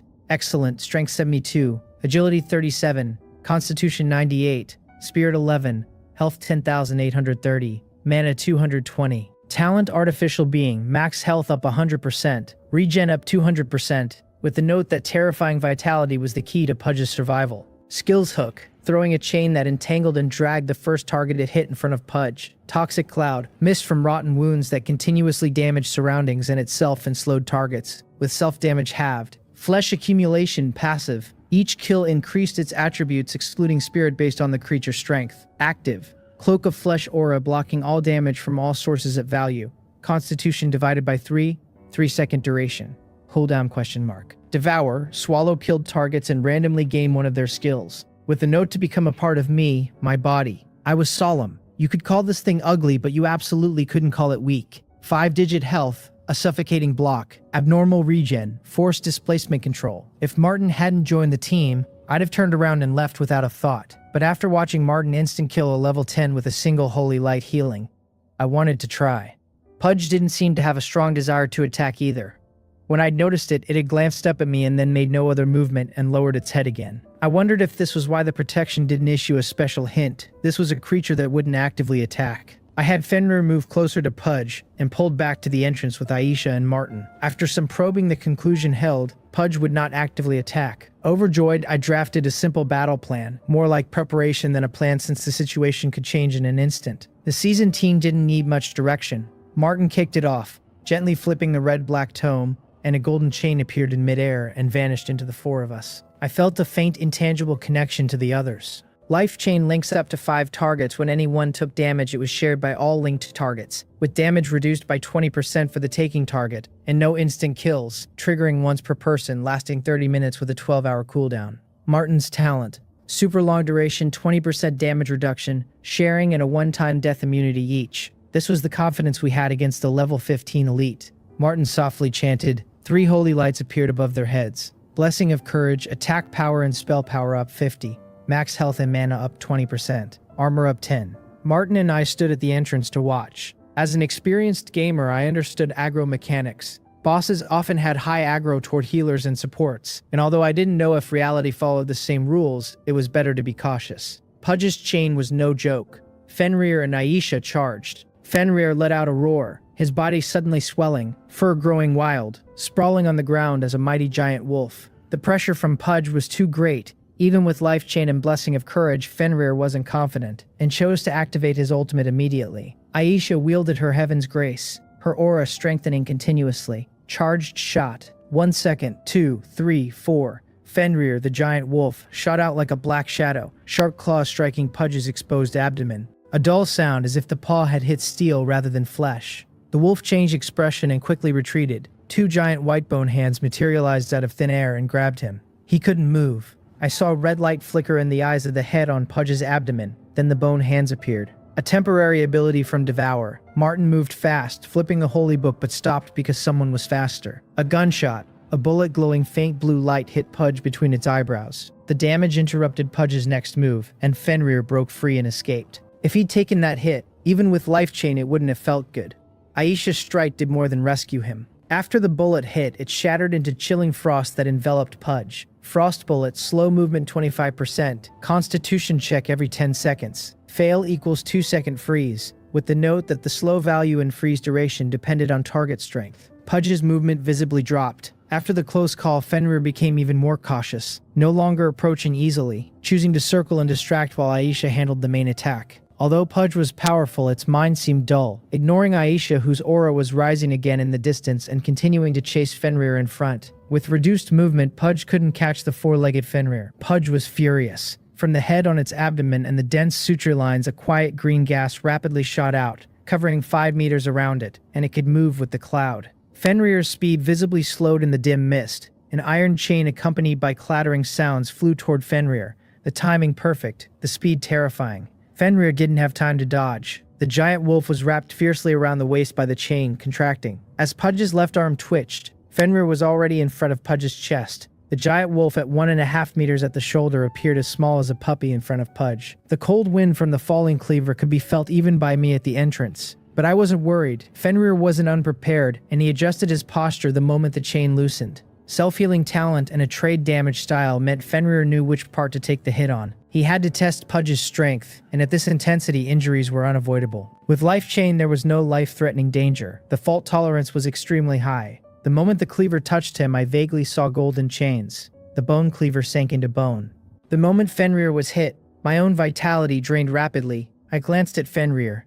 He looked disheveled, but his combat power was intact. The life chain had forcibly dispersed and transferred his injuries to all of us. Seeing Pudge's powerful strike was nothing more than that. Fenrir regained his composure and circled, seizing chances to land hits. When Pudge had struck him with the cleaver, he counterattacked, and the feeling was completely different from his first attack on the head, leading him to guess Pudge had activated the active block of flesh accumulation. By then, Aisha's second shot was fully charged. A bullet shot out. Armor-piercing bullet, ignored armor defense, dealt full physical damage. This time she aimed at the human head on Pudge's abdomen. The white bone spell from that head was too threatening and had to be eliminated first. The bullet was extremely fast and Pudge couldn't dodge, but its perception was keen, and the moment the gun fired, a red light flashed across its body and it activated the active block of flesh accumulation again. The head on its abdomen instantly became a bloody mess, white bone fragments visibly falling. Pudge roared in pain and fury and flung the iron chain again, this time at Aisha in the distance. She sensed the throw simultaneously and dodged. Without other crowd control or surprise, the chain was very difficult to land. Of course, if the target were me, I wouldn't have been able to dodge. The gap in strength was too great. By now, Pudge's skills had all been used, its behavior pattern thoroughly understood. Even so, defeating it remained extremely difficult. The 2 gunshot wounds on its body were healing visibly. What would be fatal wounds for other creatures were minor to Pudge. The heads weren't even vital points. Massive body and terrifying regen made it practically immortal.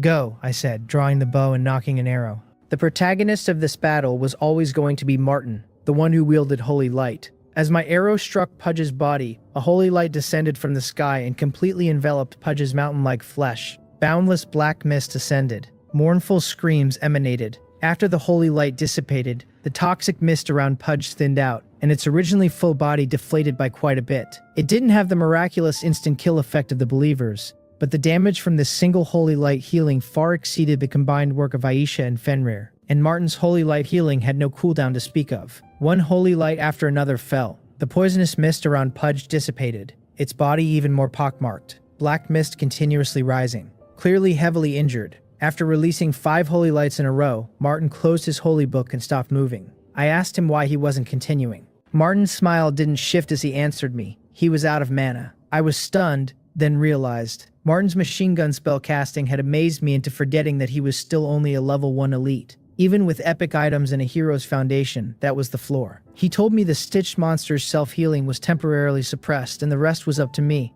then closed his holy book and walked out of the space. A mage without mana was worse than a dog. After that many heavy blows on Pudge, it was better to avoid its edge. Life Chain could share damage, but the pain couldn't be shared. With Heaven's Grace's 5th shot, the stitched monster's mountain of a body swayed a few more times and collapsed. The system stacked prompts. Killed stitched monster Pudge level 15, 500 experience, 100 light temple reputation. My level to 4. Fenrir leveled, Martin leveled twice. Martin had been the main force and almost caught up to me. I put away the bow and walked to Pudge's corpse. Even dead, the bolt pressed on me. Higher risk, higher reward. What kind of spoils would such a powerful creature drop? 3 different colored orbs of light scattered around its body. I gathered them and checked each. The first was book-shaped. Flesh accumulation skill book. Purple transcendent. Grants flesh accumulation requirement constitution above 50, or a recovery type talent or innate constitution above 10, with the note that forcing its use couldn't guarantee what I'd turn into. The skill, passive, each kill could absorb the creature's flesh essence to raise all attributes except spirit, once per day. Active wall of flesh envelops self in a flesh aura that blocked all damage from all sources. Value constitution divided by 3, 3 seconds, 10-second cooldown. Brother Pudge, you were my good brother. I hadn't expected Pudge's signature to be the first loot, a skill that grew indefinitely with an active that could block any damage, even noble true damage that ignored armor and magic resistance. When Aisha's armor-piercing round had hit the wall, even that had been weakened. I didn't assign the book yet and went on. Pudge's hook, special equipment offhand, blue excellent, strength above 20 required, attached skill chain that threw a chain to entangle a target and drag it in front of me, with the note to mind the strength comparison or get pulled over instead. The third item was a thick book with bold lettering, Necromancy Essentials on the Creation of Stitched Monsters. Readable, spirit above 10 required. 12 hours of reading for a chance to comprehend the method of creating stitched monsters. I was stunned. It really was a book meant for reading. From the description, it needed deep understanding and a foundation, not the system shortcut a skill book or blueprint offered. No one in our group could read it. Silently, I put it back into my pack, already earmarked for tomorrow's mutation. After the kill, the space went silent again, only the holy lightstone's steady glow. I asked Martin its purpose. He didn't hold back, said the light temple's holy water gained healing and purifying power by being soaked in the holy lightstone, and that the stone could be inlaid into equipment to imbue holy light power. The two most common uses.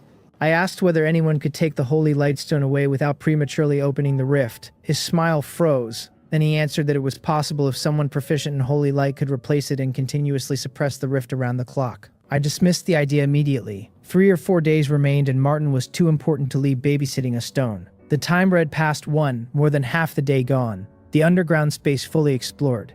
I called the team out for territory rest. After an intense battle, everyone was exhausted. Just as I was about to leave, I remembered the undead believers couldn't be harvested because their race was human. The stitched monster wasn't human.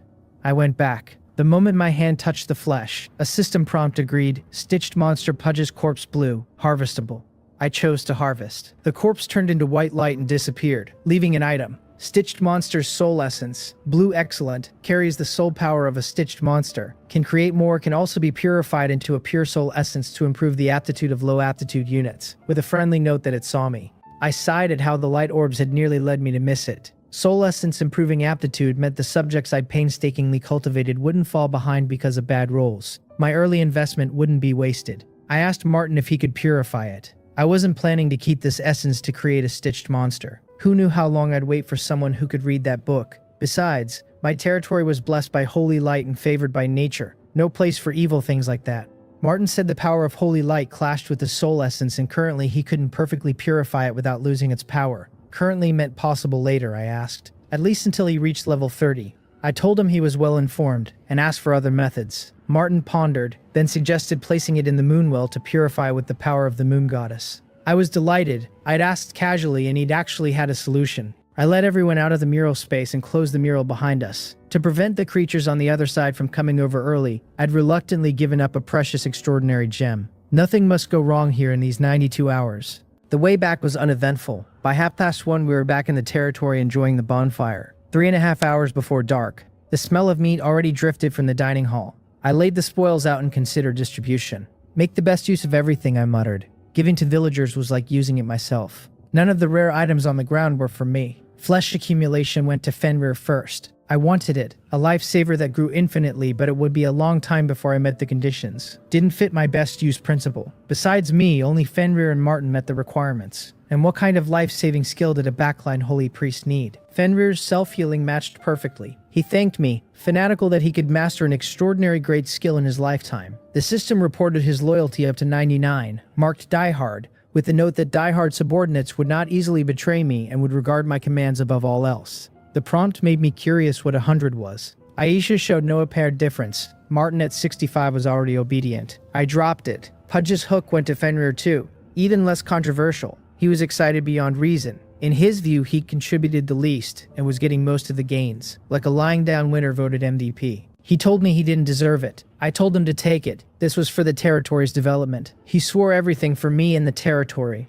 I looked at Martin. He'd played the biggest role, and although someone of his strength might not care for spoils, the formalities had to be observed. As I drafted words in my head, the signs of manipulation and grand promises were too obvious. Martin was a holy priest who could outplay him in the game of faith. I deleted the script and told him this time it was all thanks to him. He thanked me for the praise, then asked to borrow the Stitched Monsters book. Very interested. I handed over the book with a strange expression, evil aura pouring off it. He said he knew it was the Necromancy Essentials, and took it directly. I warned him not to purify it, since I still had use for it, though I added he didn't need to worry. I wouldn't study evil power. He told me I was mistaken, power made no distinction between good and evil. And not to worry, he was just looking. Hearing that from a holy priest felt odd, but I relaxed. I didn't want a fanatic in my territory who'd purify this and that. Speaking of purification, I almost forgot. I went to a moon well, took out the soul essence, sank it to the bottom. No reaction, but the well's mystical properties only appeared at night, and Martin had said elemental conflict meant time. I went to the dining hall to eat. Chewing tiger meat, my mind was on the map I'd taken from the Black Robe Believer. I thought it would resemble the Grey Robe map at most as an integrated version, but one look shocked me. This wasn't a surface map. All the areas marked were underground, a subterranean network of this region. I even found the iron mine I'd occupied on day 2. If the map was accurate, that mine might not be so simple. On the map, near my mine sat another underground space clearly labeled Manastone Mine. Manastone. With this, my portable heat sources could finally show their worth. I wolfed lunch and set off again with the 3. I'd traveled the road to the mine many times by now and was familiar with it. Soon we arrived. I motioned for everyone to spread out and search for entrances to the underground. After a full half hour, all 3 reported back. No other entrance found. The only way down was through the mine I'd already occupied. Puzzled, I suddenly thought of the Believer's gathering place. That had been a hidden world too. Could my mine have another secret?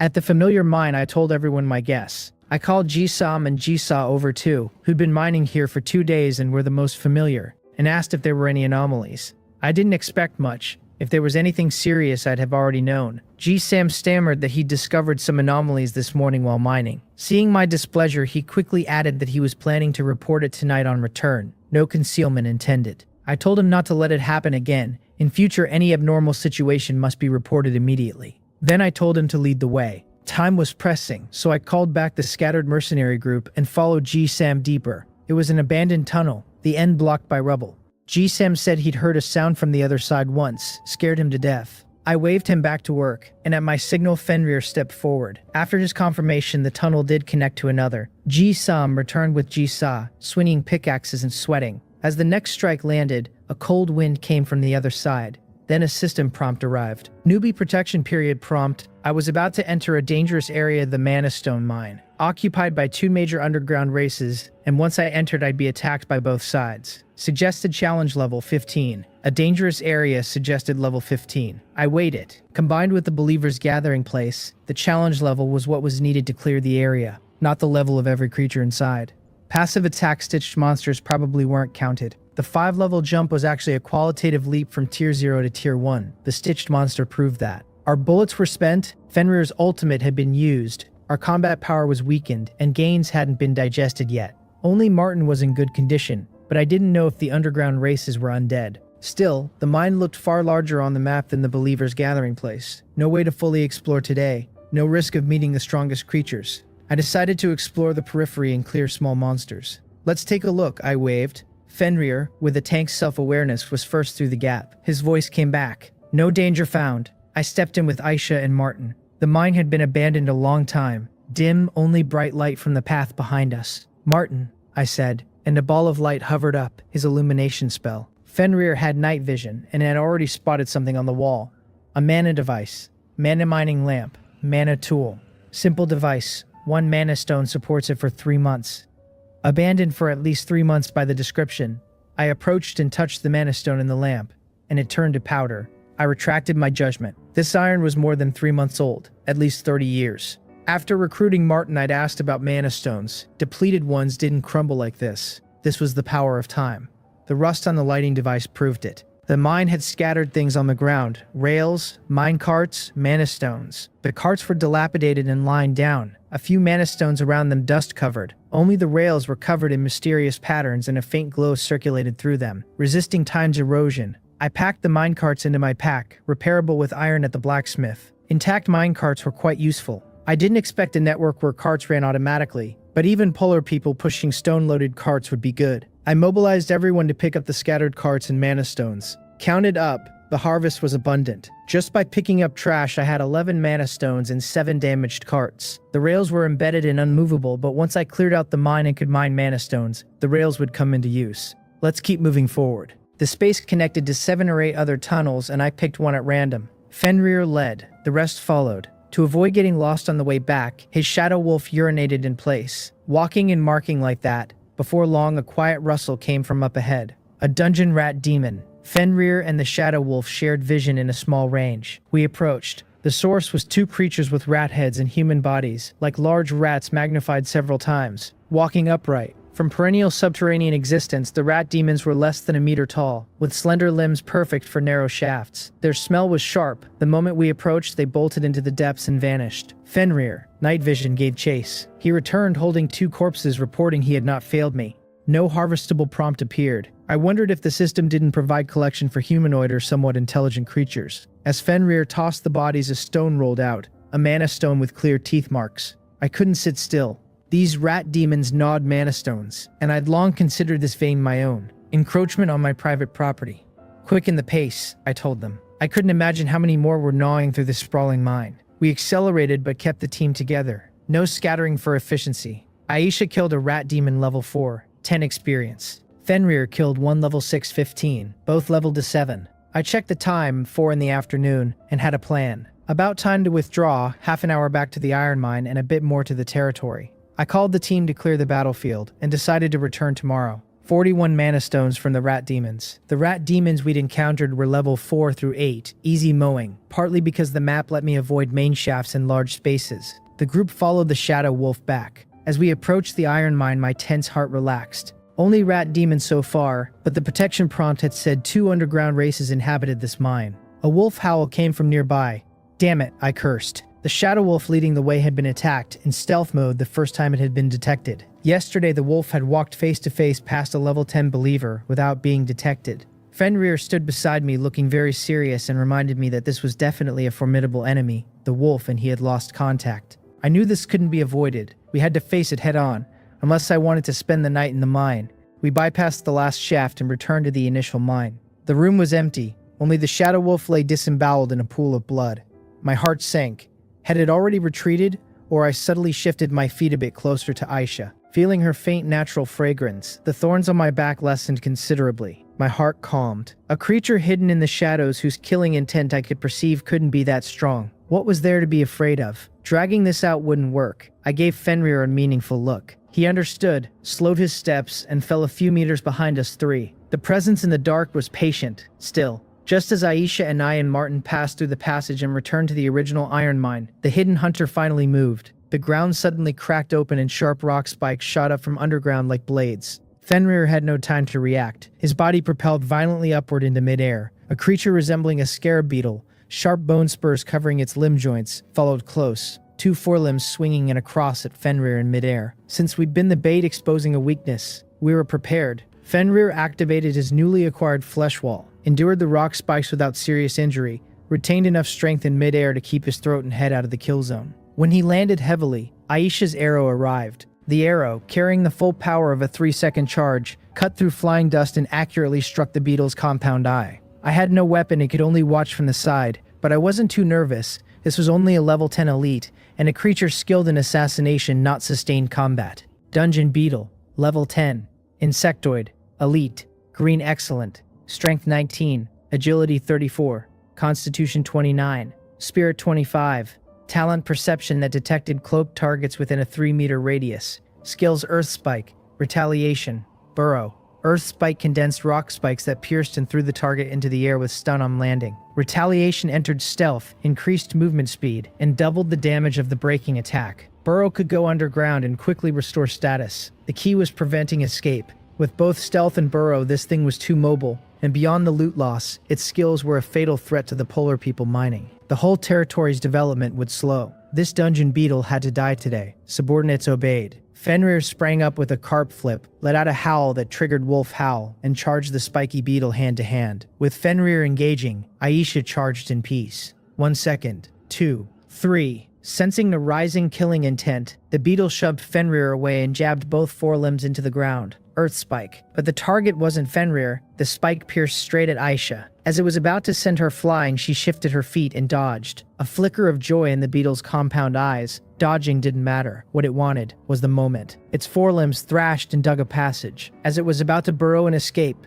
an arrow pierced the air. Moving shot, Aisha could maintain a charged shot even in motion. The 4-second charged arrow carried terrifying destruction and shot into its head. Dark green blood gushed. Even so, the insect's vitality kept it swaying, trying to submerge. I was helpless. Aisha out of reach. Martin indifferent. Fenrir exerted his strength. The grappling hook on his right arm shot out and entangled the beetle. Heavily wounded, it was powerless and was dragged in front of him. His left claw plunged into the head, pulverizing the brain. Killed Dungeon Beetle level 10. 50 experience. I let out a sigh of relief. It almost got away. The time, 11 minutes until nightfall. I ran to the corpse. The beetle dropped no light clusters, only collection. Spiky forelimb 2, Dungeon Beetle egg 6. Carapace 1, meat 18. Time was tight. I stuffed everything into my pack to examine later. Then I reblocked the passage between the iron mine and the mana stone mine and rushed back to the territory. Time 1706. Ambient negative 57. The world tree standing out across the vast white in the distance.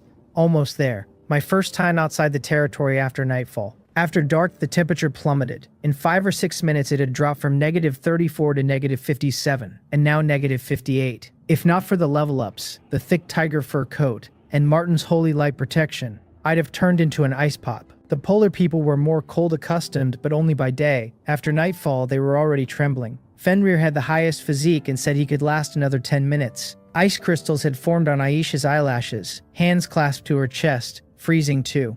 Martin's robe had cold-resistant properties and showed no visible effect. Hunting at night was beyond me at this stage. Even with the portable heat source coming, it could lift negative 30 to negative 10, but couldn't lift negative 60 to negative 40. Night hunting needed leveling up first. Stronger physique, then environment wouldn't matter. The Lord is back. The Lord is back.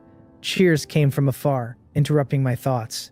Outside the territory, G-Il and several polar people were eagerly waiting. They were the ones who least wanted anything to happen to me. A good lord wasn't easy to find, and after finally getting full meals and meat every day, they didn't want to go back to hard times. Back in the territory, I wished I could dunk myself in the bonfire. Nearly 10 minutes by the fire and I finally recovered. While waiting for dinner, I checked the beetle spoils. The egg first.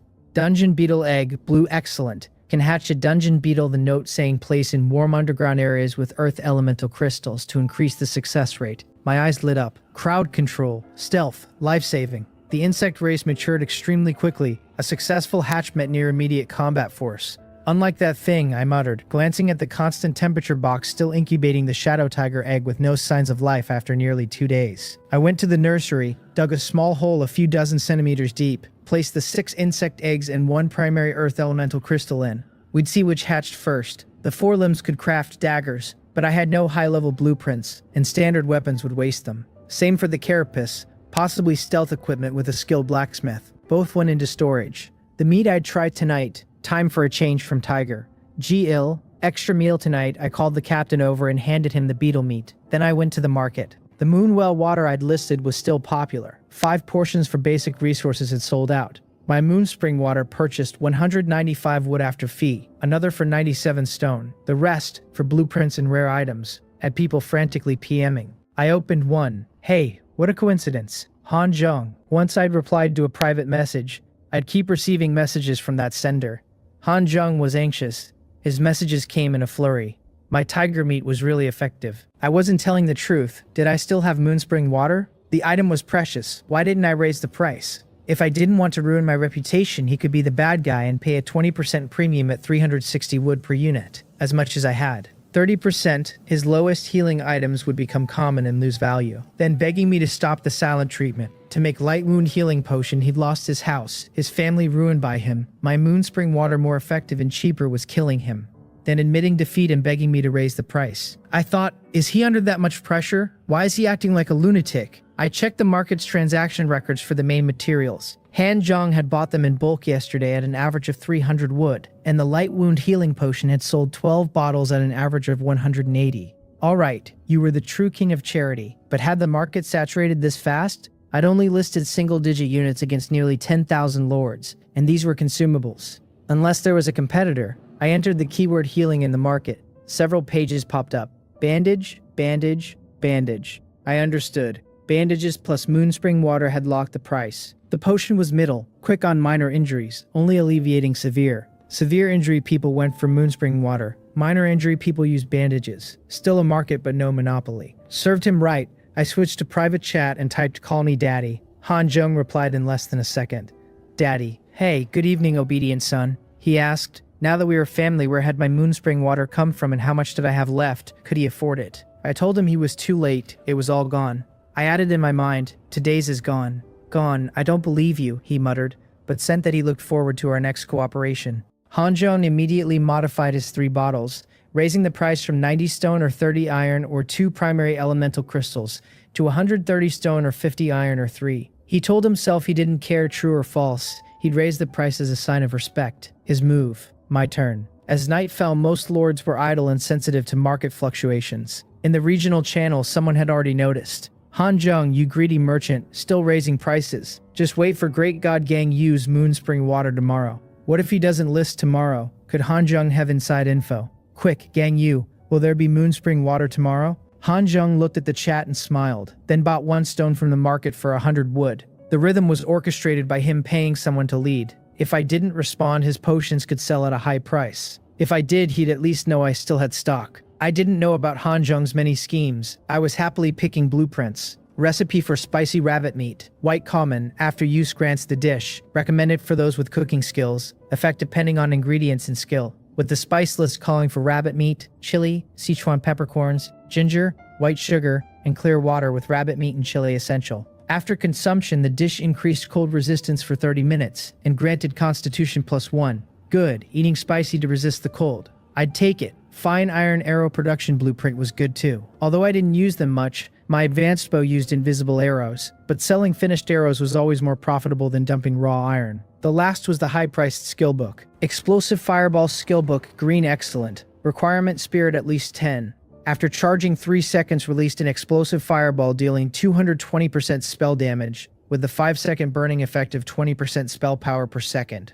Cooldown 48.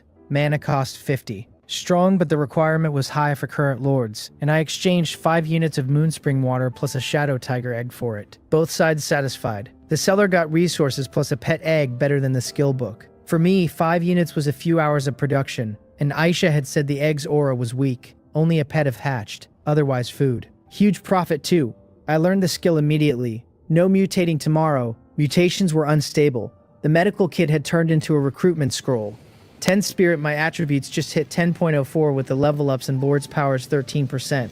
Lost explosive fireball skill book. Gain skill explosive fireball. 2 free slots remaining. Next, verify my hypothesis. Almost certainly combo could trigger spells, but facts had to speak. I pulled out the white grade staff and focused. Explosive fireball lit and dimmed on my panel. Something drained continuously from inside me. A scorching aura began to condense at the staff's tip. Out of the corner of my eye, a phantom formed beside me, its staff also condensing. 3 seconds later, 2 orange-red basketball-sized fireballs formed. The 2 flew forward at moderate speed, and I muttered whether they could even hit anyone, but the next second both reached max range and exploded midair. Flames sprayed outward in a ring, and even from nearly 30 meters away I felt a scorching gust. The snow at the explosion melted instantly, steam rising, dirt flying. I took back what I'd said. Explosive Fireball lived up to its name, 10-meter kill zone at least. The terrifying power left me with mixed feelings. Spells could combo and the destruction was great. But if a low-level spell had this power, what about later? What about my subordinates after 1 spell? Killing 1,000 at the cost of 800 of my own.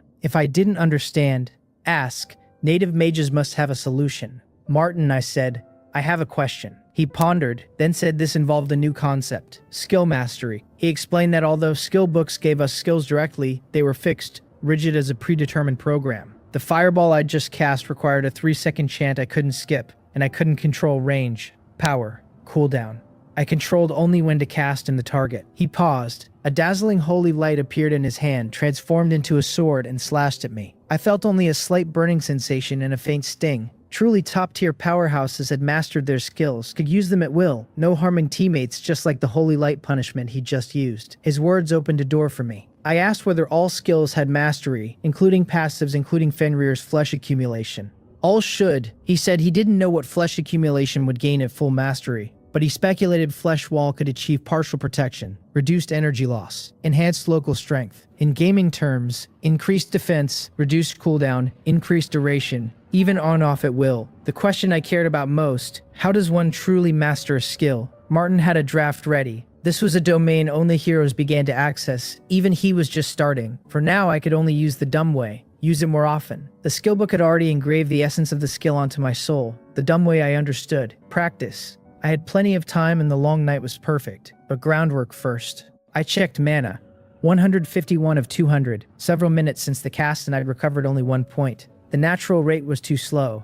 I went to the market and filtered by mana and recovery. Empty. Better to make than buy. I modified the note under my listed Moonspring water, seeking rare blueprints, materials, and items. Urgently need potion blueprints or items providing mana recovery. Mage skill books also discussable. The confidence of holding a dominant market position. While eating, I opened the market. I planned to acquire some basic resources. Plenty of mana stones today, but portable heat sources also needed primary fire elemental crystals, and dungeon beetle hatching needed primary earth crystals, possibly more than 1 or 2, so stocking up. Lost Iron 5 gained primary fire elemental crystal 1, paid 2 wood handling fee. Lost Wood 120, gained 1 fire crystal, paid 6 wood. After a series of trades, my fire crystals reached 28 and earth 16. The market's elemental crystals were almost entirely bought out by me. Should be enough for now. I closed the market and went to the crafting table to start manually crafting portable heat sources. A flash of light, materials gone. Manufacturing in progress, 11 minutes 58 seconds. After the countdown, lost 3 iron, 1 mana stone, 1 primary fire elemental crystal, gained 1 portable heat source. I toyed with the Iron Man chest reactor-like item, marveling at the system. Red patterns and a black mana stone embedded. I attached it and pressed activation. Heat swept through my whole body, walking in large movements didn't affect it. Comfortable. I switched off. This thing consumed 1 mana stone a day at full power. I'd make 3 more, 12 minutes each. The polar people could wait. I had to practice tonight too. Nearly an hour later, I had 4 portable heat sources. 1 extra.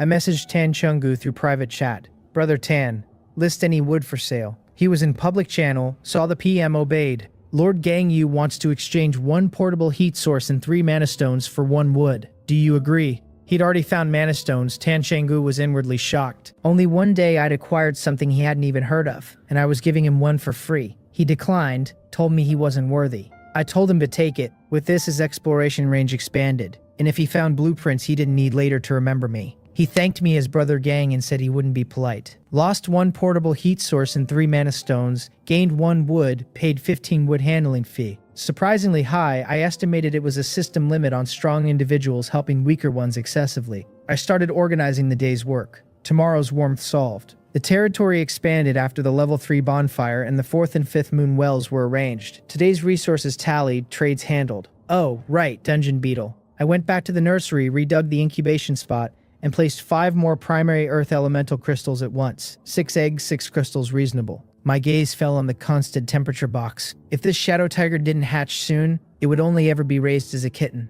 If you don't come out, I'll stew you. I tapped the box in threat. Time to begin the long night life. I walked to the World Tree, picked all the ice crystal fruit before leaving. A long night needed adjustments. When I entered World Tree room 000, Aisha had been training there a long time. She stopped and bowed. I was curious. I hadn't called her. She explained she'd also heard Martin's skill proficiency talk. Deep determination in her clear eyes, words she hadn't spoken. She was the first warrior under the Lord, but in 2 days the Lord had gained 2 more, and even Fenrir, originally weaker, was now stronger. As royalty of the Silver Moon Elves, she had pride.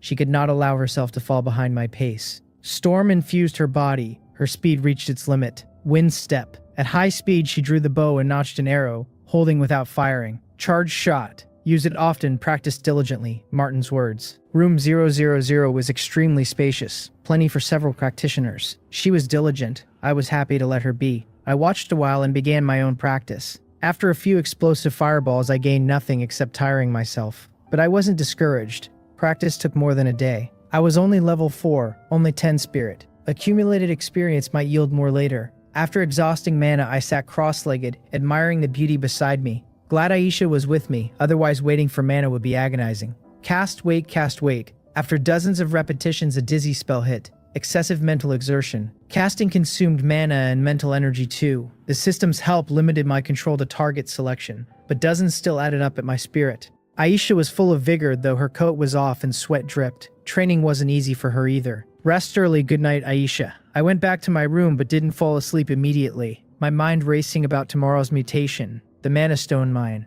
with the Shadow Tiger and Beetle's hatch. Dawn, day 4. I was awakened by a system announcement. In view of the fact that all surviving lords had completed a kill, the territory ranking was activated. This was a regional ranking, settlement on the night the novice protection period ended. The territory ranking comprehensively evaluated population, resources, buildings, combat power, and the lord's personal strength. Settlement rewards. 4th through 10th got a green tier 1 recruitment scroll, plus green building blueprint, plus green self-selected weapon gift box. 2nd and 3rd got blue versions. 1st got purple. I skipped to the live leaderboard. 1st, Gang Yu 191,400. 2nd, Han Zhong 202. 3rd, Boji Hyun 168. Overwhelming crushing. I didn't look further. The gap was too large. My World Tree was the most extreme growth potential bid in the region. As long as I didn't die, first place was already firmly mine. The chat erupted with a mix of awe and disbelief. Ko Yang-soo told everyone to skip the rewards and look at the regional first place. Tong Jinwoo called it outrageous and complained he only had 32. Ku Chunbong quoted my entry with a poetic line about gazing at the moon in a well. Hyun-du said he hadn't seen anyone higher. Tang Jingyo said heroes of the world were as numerous as carp crossing the river, and the world channel still had 4-digit and 5-digit territories. Gang Jinwoo griped that people on the world channel didn't believe it and insisted we were lying. I had nothing to do with the clamor. I was already by the bonfire beginning today's mutation. The first item, the militia training manual. Unstable mutation taking effect. The militia training manual undergoing positive mutation. My item militia training manual mutated into beginner elemental spell insight. Today's positive count 0. Today's unstable count 2. Spell insight. My first thought was speechlessness, not joy. Could I understand it? Could I even use this thing? Although I could freely cast explosive fireball, that was entirely based on a skill book. I hoped it wasn't like that. I checked. Beginner elemental spell insight. Purple transcendent. A one-time consumable recording a legendary expert's research on several low-level spells including fireball, explosive fireball, chain fireball. After use randomly optimizes the model of one spell skill, limited to beginner spells. With the note, with fireball in hand, the world is mine. What kind of mage are you if you can't cast fireball? My action stirred a storm in Martin. What kind of ability changed the essence of an item? He noticed my casualness and Aisha and Fenrir's accustomedness, which meant the Lord's ability had been demonstrated before, not a one-time thing. His perpetually smiling face stiffened slightly. Martin's loyalty up to 68. I didn't pay attention. The reason I mutated in front of subordinates was to show off. I used the insight directly. It transformed into a ray of light and entered my body. Lost beginner elemental spell insight. My explosive fireball was optimized. Charging time 3 to 2 seconds. Damage 220 to 280%. Cooldown 48 to 30 seconds. Mana 50 to 40. All-around enhancement, worthy of a legendary mage's insight. Unstable mutation taking effect. Ice crystal fruit undergoing random mutation. My item ice crystal fruit mutated into ice crystal fruit tree. Today's positive 0, today's unstable 1. Rejuvenation. An egg becoming a chicken that lay eggs. Divine Doctor. I put the sapling away very satisfied. In one day yesterday, the territory had consumed nearly 30 meat. Plans changed. The third mutation target also changed. Unstable mutation. Ice crystal fruit randomly mutating. Ice crystal fruit mutated into primary ice element crystal.